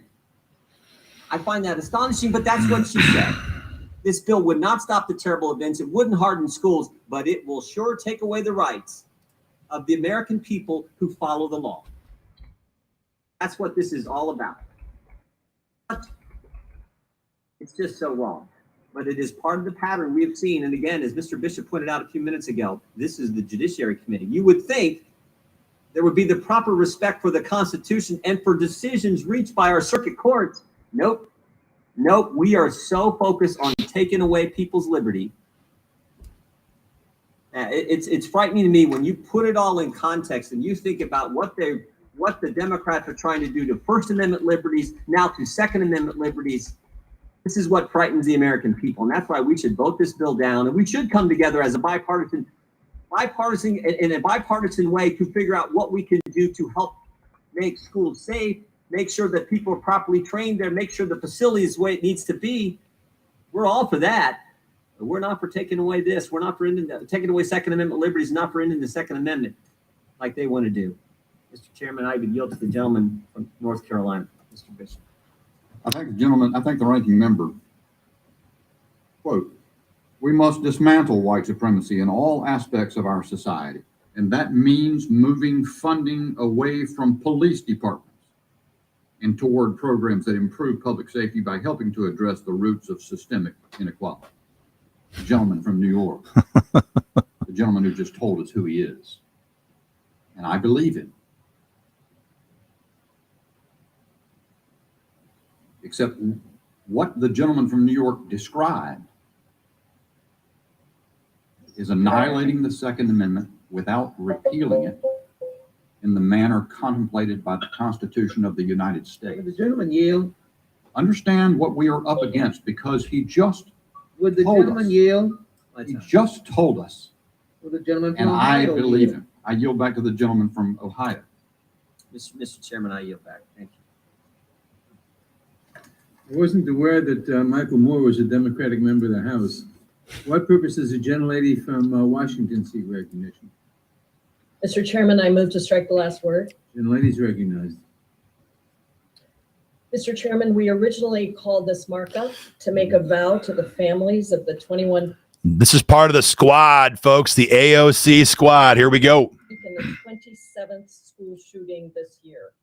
A vow to the families of the 10 people killed in a supermarket by an 18-year-old gunman in Buffalo, New York, just 2 weeks before Uvalde, Texas. A vow to the families of so many mass shootings who have channeled their anger and their grief into pushing for action from Congress to take life-saving measures by passing legislation for common sense, necessary life-saving gun reform through the House of Representatives, and demanding that the Senate act to stop the insanity of mass shootings that plagues our country. And yet, before we could even have this hearing today, before the funerals have been held for those who died in Uvalde, just last night, America experienced another mass shooting at the St. Francis Medical Building in Tulsa, Oklahoma. At least 4 people died.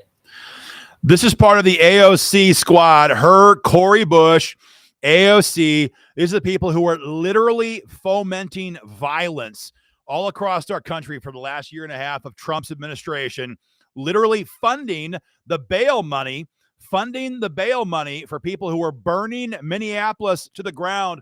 We all remember that. 2 years ago, last week, the entire city was under siege. Much of the city was burned, over $1 billion with a B dollars in damages. And these are the kind of people who sat there and said, go burn it, destroy it, make your voice heard.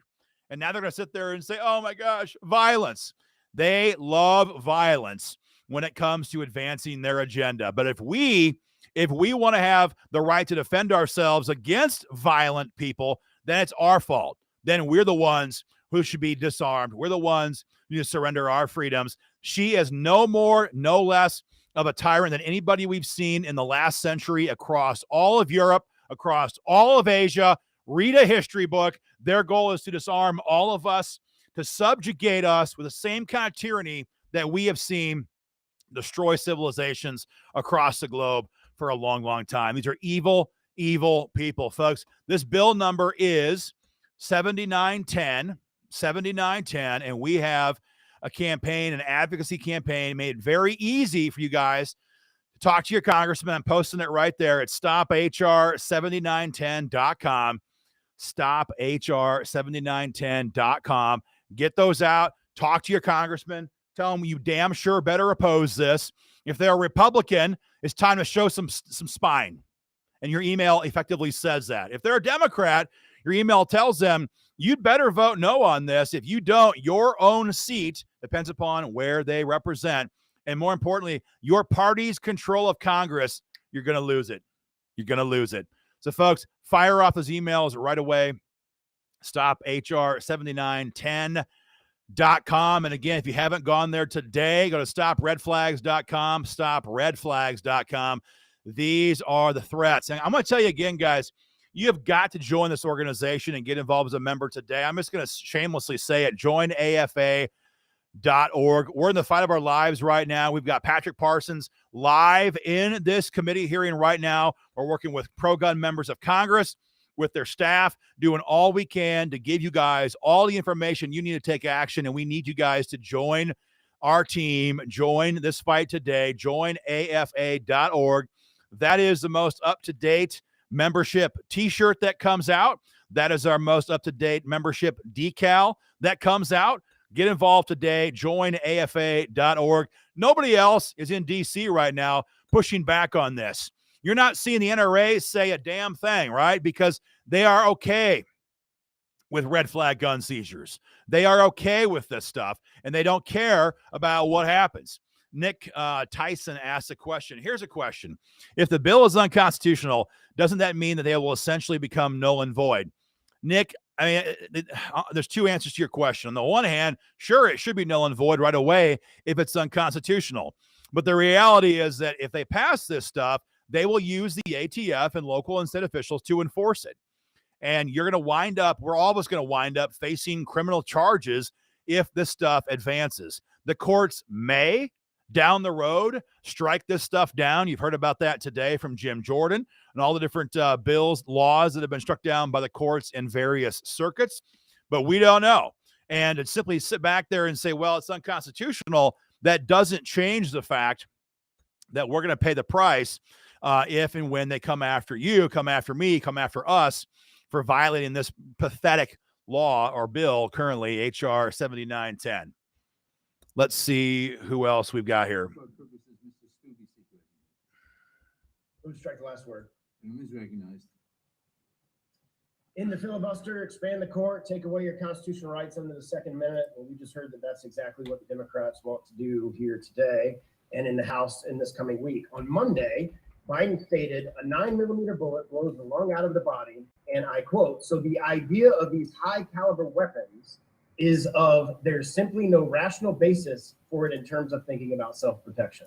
So you can't protect yourself with a 9mm. I guess according to Biden, only a 22 round ammunition would be sufficient. Then the White House walked back that statement and said he supports a ban on the sale of assault weapons, which there's no such thing, and high capacity magazines. High capacity magazines. I'm going to come back to that in a second. Yesterday, Speaker Pelosi, speaking at an anti-gun rally in San Francisco, stated, "We will have a hearing markup on an assault weapon ban." Their plans and their intentions are clear. They want to take away law-abiding citizens' ability to purchase the firearm of their choice, and don't let them fool you that they are not attempting to take away your ability to purchase handguns. They're using the magazine ban to do it. Last year in 2021, the Glock 19 was the highest sold handgun in the United States. It comes with a 15-round magazine. That gun would be banned. Right here in front of me, I have a Sig Sauer P226. Yeah. With a 21-round magazine. This gun would be banned. Here's a 12-round magazine. This magazine would be banned under this current bill. It doesn't fit because this gun was made for a 21-round magazine. This gun would be banned under this bill. Here's a Sig Sauer 320. Ooh. It takes a 20-round magazine. Here's a 12-round magazine that would be banned. It doesn't fit because it would be banned. This gun would be banned under this bill. Here's a gun I carry every single day to protect myself, my family, my wife, my home. This is a XL Sig Sauer P365. Comes with a 15-round magazine. Here's a 7-round magazine, which would be less than what it would be lawful under this bill if this bill were to become law. It doesn't fit. So this gun would be banned. I hope the gun is not loaded. I'm at my house. I can do whatever I want with it. Here's a point of order. Is exactly what the Democrats want to do. Now let's just take the policy objectives that they're trying to accomplish and look at the municipalities that have actually passed it. Maryland, Washington, D.C., Cook County, Illinois, all have some of the strictest gun country laws in the country, including limiting magazines to only 10 rounds. By comparison, in Florida, there are significantly less restrictions and no limits on magazine size in the state of Florida. Would the gentleman So yield are for these question? laws effective? Would Would the Let's look at gentleman the yield for homicide question? rates in major cities and anti-gun jurisdictions that have magazine bans. Would the gentleman and yield compare for them to the question? State of Florida, where we have freedom and the ability to carry whatever firearm we want. The Jacksonville, gentleman Florida, yield for the question? largest city by area in the state, in my state. Would the gentleman yield for question? It's a no. No, I'm trying to get my point across in the 2 The minutes answer that is I no. have left. Gentleman won't yield. The murder rate was more, now let me start back over, and I hope you give me my 10 or 15 seconds back that you just took. Jacksonville, Florida, the largest city by area in my state, the murder rate was more than half of DC or Chicago in 2021, and you are 4 times lower, and it was 4 times lower than in Baltimore, Maryland. All jurisdictions that have a magazine ban, you're safer in the state of Florida where we don't have it.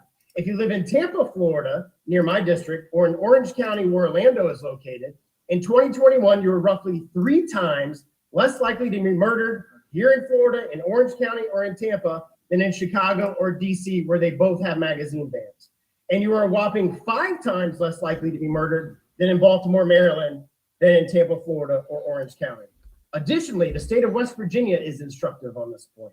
West Virginia has some of the most gun-friendly laws in the country, including permitless carry, no magazine restrictions. For purposes of comparing apples to apples, West Virginia also faces some struggles and has poverty levels comparable to nearby Baltimore and Washington, D.C. Yet someone is 9 times less likely to be murdered in West Virginia than in Baltimore, and approximately 5 times less than in D.C., according to the most recent numbers in those jurisdictions.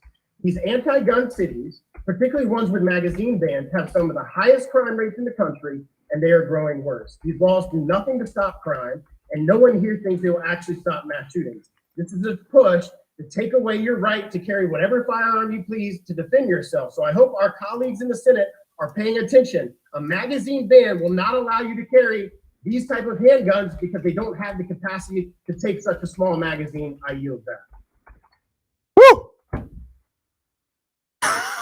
Gentleman yield back for purposes, the gentleman from Florida. Fire. I move to strike the last word. Gentleman's recognized. Thank you, Mr. Chairman. Mr. Chairman, We can't go on to this loser now after hearing that. I mean, this is, you guys are asking, who was that Representative Greg Stube from Florida? He is, I believe, from the 17th Congressional, probably the hottest speaker we've seen today. That guy was breathing fire, and that is what we need to see. You saw all that he said. All these guns that he carries for self-defense would effectively become paperweights because you can't put a smaller capacity mag in these firearms.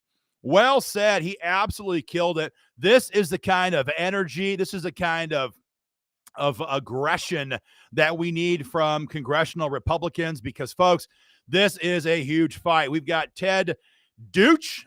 I'm going to leave it at that for now, who is speaking right now, one of the leading sponsors of a variety of the gun control bills that are being wrapped into H.R. 7910. Forget which one exactly is his, but there's 8 or 9 bills in here. He has one of them. Look at this guy, just a complete ghoul. Just a complete ghoul. They absolutely want to leave us all helpless, hopeless, disarmed. That's what they want. So great to see Greg Stube just killing it today in committee, folks. They need your help. They need to hear from you guys immediately. Fire off that email. Stop. Where's my link for this? Stop HR. Where's that freaking link? Stop HR7910.com. Go there. Hit the link. Send in your email. Stand with guys like Greg Stube, Tom Massey, Jim Jordan. Make your voice heard. Stand up and tell these Democrats to go to hell and not to move this bill. It's stophr7910.com. Yeah, James says we should send Greg a thank you. Dude, do it. Give him a call. In fact, I'll get you his number right now. I'm on his website. I'll find you his number, his DC office number. I want to be clear. I want to slow down. This is not the switchboard. This is Greg Stube's office. Call him and thank his staff for his incredible speech just now. 202-225-5792. That's 202-225-5792. Good idea there, James. Appreciate that. Fire this off, guys, and make your voice heard. There are some people who are still fighting. There are many other Republicans who are conceding and who are part of the problem we have in Washington, D.C. They're aided, of course, by the National Rifle Association, who has said nothing about the red flag push right now in D.C., has said almost nothing about anything happening right now in D.C. We're working around the clock to light up these members of Congress with calls, emails, petitions, everything we've got from our members. And guys, you need to make your voice heard right away and join this fight, because the NRA is not going to fight for you. They have long ago abandoned the field. They have long ago surrendered the fight when it comes to the red flag gun seizure push. We need your help, guys. Join AFA.org. Get involved today. Join AFA.org. This sanctimonious bastard, I believe, is the guy who was pushing one of the 3 different safe storage laws. Safe storage laws. Look at that condescending ass's face. He does not care if you are gunned down in your own home trying to fumble with your gun safe at 2 o'clock in the morning, listening to a team of home invaders bang through your front door. If you get shot and killed, if your wife gets raped, if your kids are murdered because you can't access your firearm, he doesn't care. They don't care.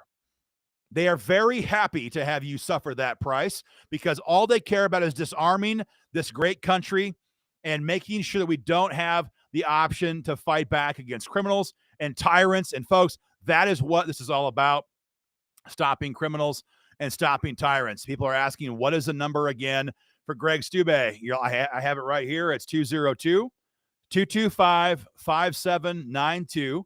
I'll read it off again one more time for those who are wanting to get that written down. 202-225-5792 for Greg Stube. He needs to hear from you guys immediately, right away. Charlie says, Val Deming's coming up next. You might as well keep talking. Thank you very much for that, Charlie. I appreciate that. There's a lot going on here, folks.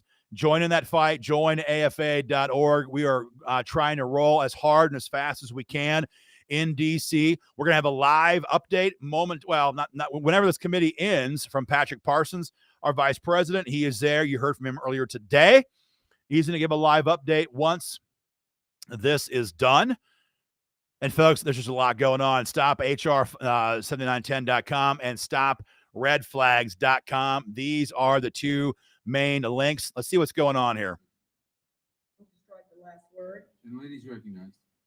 Thank you so much, Mr. Chairman. My colleague from North Carolina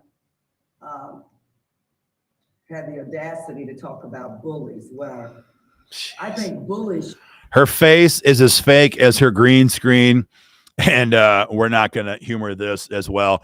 Guys, there's a lot going on here. Again, Nancy Pelosi announced just last night that she intends to push next week, besides the vote on red flags, which is HR 2377, she's going to push a vote on banning our AR-15s. That is exactly what we've always warned you guys about. That is the agenda here. It's a total ban on AR-15s and over 200 separate semi-automatic firearms. That is their agenda. That is their goal. And they're not even hiding it. You got Beto O'Rourke, this idiot. I mean, the guy, he's about as thick as my finger, right? This guy, this little spindly little bastard, he's in the press conference in Uvalde trying to browbeat the mayor and the governor who had given an update on the shooting. You got Beto O'Rourke 2 days ago saying they're going to go, this is to your question, Raj, Pat. He says, will there be a grandfather clause or confiscation? Beto said just 2 days ago, no. We're going to grab all the ones you currently own as well. They want to grab every gun you currently own that fits their definition of what is an assault weapons ban. So, no, that's, and to be totally honest, Raj, I think it's Raj. I could be getting your name wrong, and I apologize if I am. Honestly, we don't want a grandfather clause, because the last thing we need right now is gun owners to sit back and say, well, I've already got my gun safe full of firearms. I don't need to worry about this. We don't need that kind of mentality. We are fighting for our freaking country, not for our personal firearms. Everybody here has an AR-15, probably got 10 AR-15s. I got AR-15s all over the place.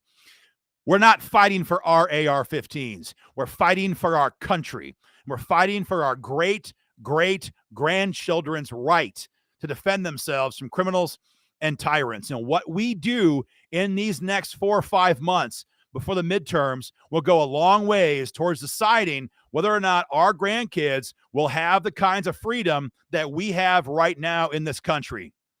Our forefathers fought and died to give us these freedoms. Our grandfathers politically fought to protect these freedoms.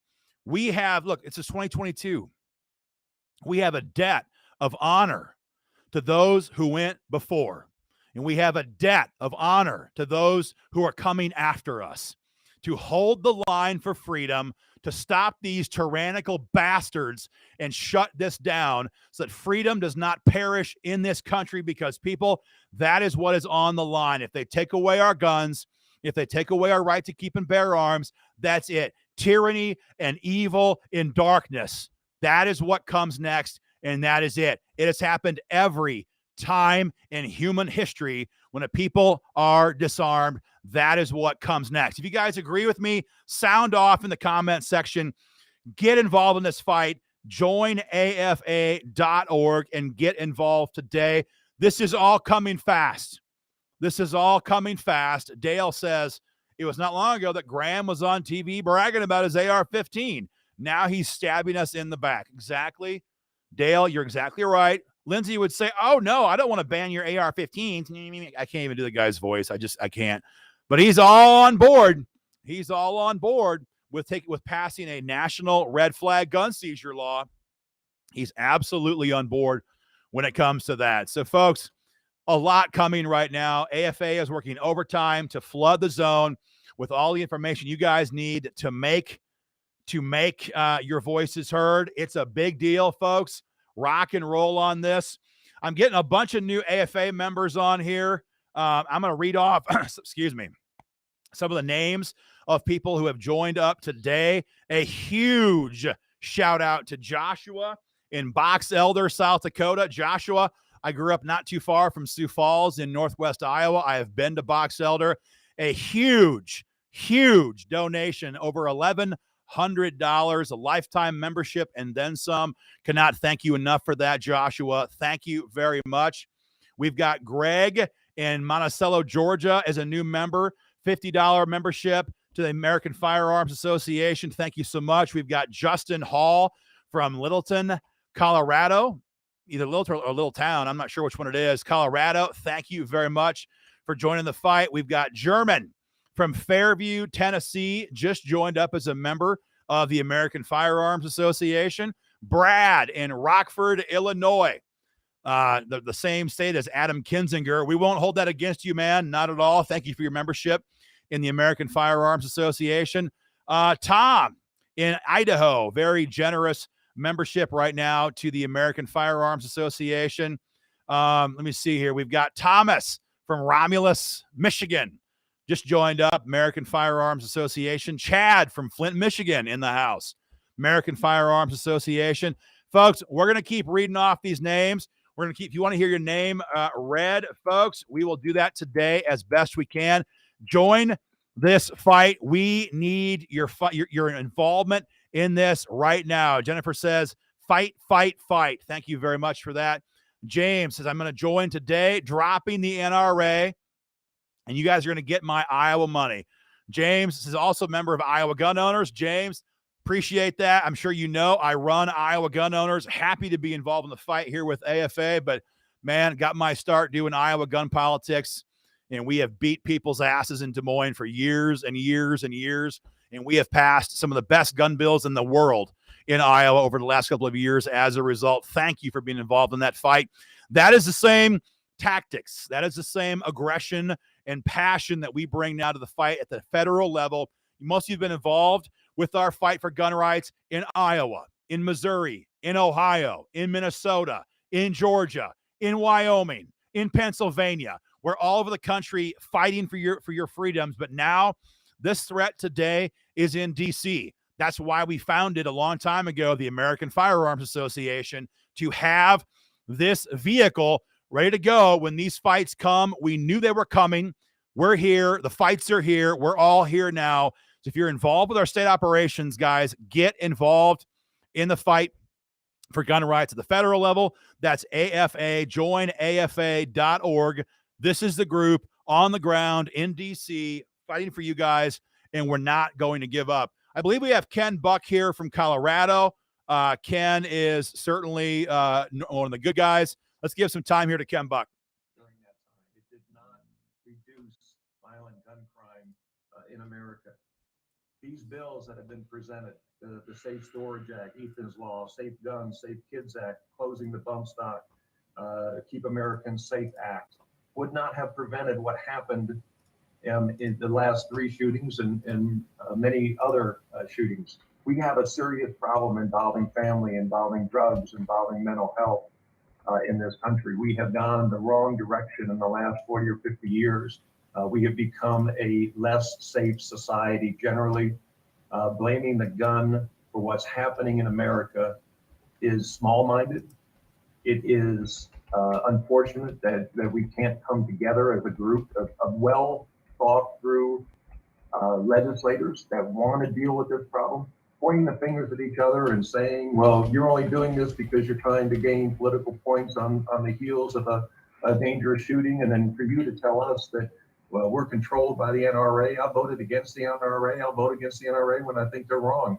I'm representing my constituents. In rural Colorado, an AR-15 is a gun of choice for killing raccoons before they get to our chickens. It is a gun of choice for killing a fox. It is a gun that you control predators on your ranch, on your farm. And criminals and tyrants. Get with it. That somehow we're going to deny access to, I think there are 20 million AR-15s in circulation in this country. It makes absolutely no sense, and it's unfortunate. I think that there are other answers. We've certainly in Colorado, we have discussed the possibility of incentivizing veterans who come back from the military or discharged from the military to go into education and teach and be able to carry guns in a school as a teacher, as an administrator, as a coach, trying to help to strengthen our system. I think we've got to get beyond the finger pointing at this point. I think we've got to get to the point where we're holding hearings. And I hope when Republicans take the majority in November, that in January, we will start to hold hearings and come up with answers that are meaningful, not answers where we tell the American public we've solved the problem. We're going to make sure that there's no guns in schools, so law-abiding citizens don't have guns in schools, but criminals do. We want to make sure that we get to the bottom line of a very complex and very serious problem that this country faces. And I hope we do in the future. It's obvious to me that right now that's not what's intended, and it's sad. And I yield back. Gentleman yields back. For what purposes? The gentleman from California seek recognition. Michael Westward. Is recognized. 19 kids are dead. 19 children are dead. And so to my Republican colleagues, I ask, who are you here for? Are you here for our kids? Oh, we got to hit this right out of the park right early, guys. This is Eric Swalwell. If you don't know who Eric Swalwell is, this is the guy. He says, who are you here for? He says, who are you here for? Well, here's what we know about Eric Swalwell. The guy had sex with a Chinese spy. Look it up. The guy had an affair with a Chinese spy. And after she was caught, after the whole thing came out, she fled back to communist China to hide from the American authorities because she is a commie spy. And Eric Swalwell slept with her as a member, if memory serves correctly, as a member of the House Select Committee on Intelligence. This should be an absolutely impeachable offense. I wouldn't be surprised there's a time in our country where it'd be a treason level offense. But this arrogant guy sits there and says, who are you here for, when he's sitting here slipping pillow talk secrets to a commie spy, and he's still elected from the People's Republic of California. Look at that arrogant, smug face. These are the people. I mean, this is the guy a year and a half ago, who was telling the American people, what does it matter if you have guns? You can't stop us. We have nukes. We have nukes. This is the kind of tyrants we're talking about. They would happily destroy our entire armed population if that's what it took to give them a subjugated, disarmed, controllable population, because that is what they want. They want us to be disarmed. They want us to be totally helpless against their tyranny. That is the look of a tyrant. That is the look of an arrogant bastard who would love to take away all of your freedoms. And folks, he is not alone. He is far from alone. Help us push back on this, guys. StopHR7910.com. StopHR7910.com. I'm reading some of the comments here. The spy lover, Swalwell belongs in prison, says John. Absolutely. Complete trash. Can you imagine if Matt Gaetz or Jim Jordan had an affair today with a spy from communist China? Can you imagine what would happen? They would hang them from the yard arm on a battleship in Norfolk, Virginia. It'd be done. But this guy can sit here and not only do it, he can get away with it and then sit there and continue to try and take away all of our freedoms, working for, or at least being a part of, the efforts of the communist China, communist Chinese, to attack our freedoms. The guy is a complete piece of trash. I'd say so much more than just trash. I got my kids, I think, are watching today. At least my oldest kids are, so I got to be a little bit careful of what I say. But guys, this is a major, major fight. Dan says, what a treasonous ass. Yeah, well said, Dan. Well said. Folks, get involved in this fight today. It's joinafa.org, joinafa.org. Matthew says, where is the actual live coverage? Matthew, that is the screen you're seeing right now. That is the screen you're seeing right here. That's Eric Swalwell talking about HR 7910. This is the live feed that we're giving you guys in real time. We're giving you live analysis as these statist pigs talk, and we'll bounce back and forth here throughout the broadcast today. But get involved in this fight. So many people are involved in this fight today. So many new members. I'm going to give you guys some of the names.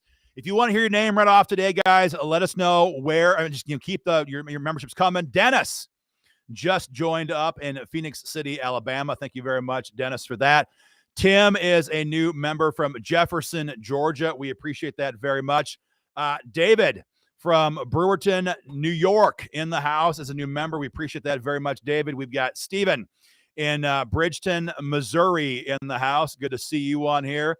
James is in from that name I can't pronounce, in Georgia. Thank you to being on board here, man. Really appreciate you guys being involved in this fight. Man, there's a lot going on right now, guys. Join up today. Joinafa.org. Man, so many comments. I can't even read them all fast enough here, guys. I'm going to join at lunchtime. Heath Gray, my old friend. Dickens, Iowa. Good to see you, my man. Let's see what Nadler has. Back the last word. Gentleman is recognized. Thank you, Mr. Chairman. Oh, this will be good. I don't think that it's very effective for the children to have people on the other side of the aisle come in, accuse Republicans of being complicit in murder, and that we put our right to kill over others' right to live, to infer by rhetorical supposed questions, who are you here for? We must be here for the gunman, is an outrage. How dare you? You think we don't have hearts? It's just that when we look at the things that you're doing and you're trying to do to America, we've seen the carnage. I mean, for heaven's sake, let's take example. Democrats control the major cities that have the worst murder rates. That's right. Your ideas have been shown to get people killed. Are you here for the murderers in Chicago, in Philadelphia, in these other major cities, because you're wanting to do nationally what is being done by Democrats in those big cities? We care about people. We care about their lives. And lives have been so trivialized. We care deeply. How dare you? How dare you? You arrogant people attributing murder to those of us that want to do things to stop it. Because we've seen what your ideas do. They create more murder. Okay, let's look. Rochester, New York. These are cities that set the all-time high homicide rates in 2021. This is what you're shooting for, apparently, figuratively speaking. Rochester, New York, they had a record homicide rate of 80. Not that big of a city. Philadelphia, 524 last year. And by the way, all of these are Democrat mayors. Louisville, Kentucky hit a high homicide rate. Baton Rouge, Louisiana, Indianapolis, St. Paul, Portland, Albuquerque, Tucson, Columbus, Jackson, Mississippi, Atlanta, New Haven. Those are all Democrat ideas. They control. They've done so many of the things that Democrats in this committee want to do. We're not alleging you don't care. We're just telling you that your ideas have gotten people killed, not saved lives, for heaven's sake. And then you want to be arrogant and accuse us of murder and of not caring? We care. And if you could just possibly get off any kind of arrogant stepladder that allows you to look down on us and look back historically. Thomas Jefferson was not at the Constitutional Convention, but he said in a letter, if I could change one thing, it would be to require bills to be on file for a year before they're voted on, because he understood the mistakes that are made when you rush and make big decisions out of emotion. That's what we're trying to prevent so that we can save lives and keep people from being killed. For heaven's sake, I think back historically, we had a president in Franklin Roosevelt that on D-Day led the country in a 6 to 8 minute prayer for our troops. And now we had a president come on after Uvalde and he used God's name in vain. Most of us would consider it was used as an interjection, not as a source from whom to beg for wisdom, like this country did for most of our history.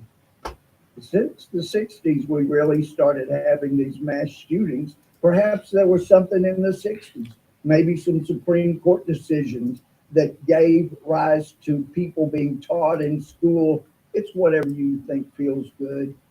Well, it's time to get common sense back and to look historically about where people are being murdered in record rates, and don't repeat that like the Democrats are trying to do. Let's do common sense things that will save lives. I'm out of time, so you're back. Gentleman yields back for purposes of Ms. Scanlon seek recognition. Mr. Chairman, I move to strike the last word. Gentleman is recognized.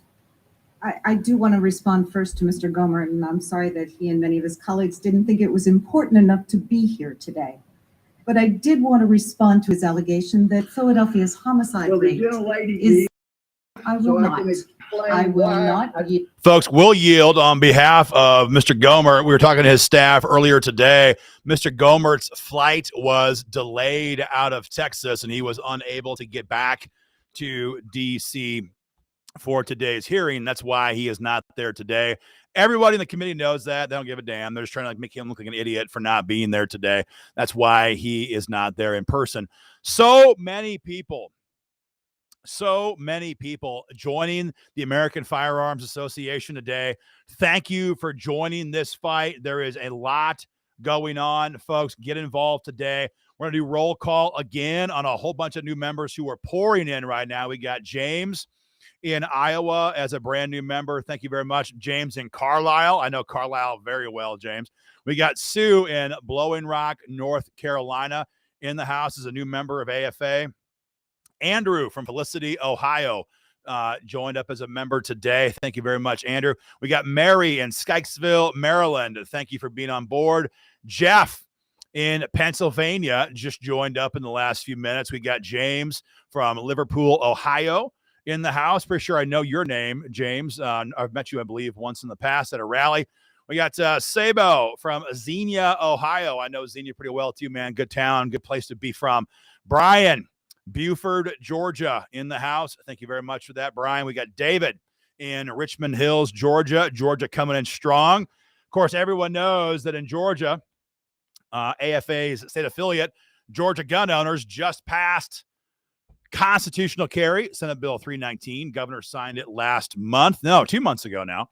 And now Georgia is the 25th constitutional carry state in the country. Guys, the same pressure we bring to bear at the state capitol is now being brought to bear in Washington, D.C. Our whole team is mobilized today on this. Get involved at joinafa.org. Joinafa.org. That was Louis Gohmert talking a minute ago. This is not Louis Gohmert. Let's just be clear on that. This is Representative, I call her Scandalin, but she is from Pennsylvania, and she's a hardcore gun-grabbing nut job who wants to disarm all of you. And that's what we're seeing here is that all these people, they're all in this strictly to attack your gun rights, to attack our freedoms. It's not about saving lives, not about dead kids in Uvalde, Texas. It's about taking away your gun rights, disarming the American people. They want to make us like every other country on earth, disarmed and helpless. Sure, you can have your side-by-side shotgun, but that's it, and that's all, until they come after those too, like they did in Australia, like they did in Canada, England and everywhere else, guys. This is the fight of our time. Our grandkids are counting on us to hold the line. We're doing that here at AFA. Fire off your emails. StopHR7910.com. StopHR7910.com. Help us fight back on this. Help us fight back on red flags. StopRedFlags.com. That vote comes up next week. Not sure what day. Could be between Tuesday or Thursday, somewhere in that window. They're going to begin voting at 6:30 p.m. on Tuesday, and they're going to be adjourned for the week somewhere around 3 p.m. on Thursday. So the Tuesday evening, Thursday afternoon, that is the window for next week. Make your voice heard, guys. We'll be there. Part of our team will be there live in D.C. again next week, as part of our team is there right now today. Guys, we're going to keep you informed. I am going to sign off here for a little while. Thank you for the thousands of gun owners who've been all watching our stream here for the last couple of hours. Take a moment and share this video on social media. Let other people know what is going on right now live in Washington, D.C. We're going to be back later on today, the live update with Patrick Parsons, who is there right now in this room with these statist pigs. We're going to update with him in just a little bit. Get involved, guys. Fire off your emails.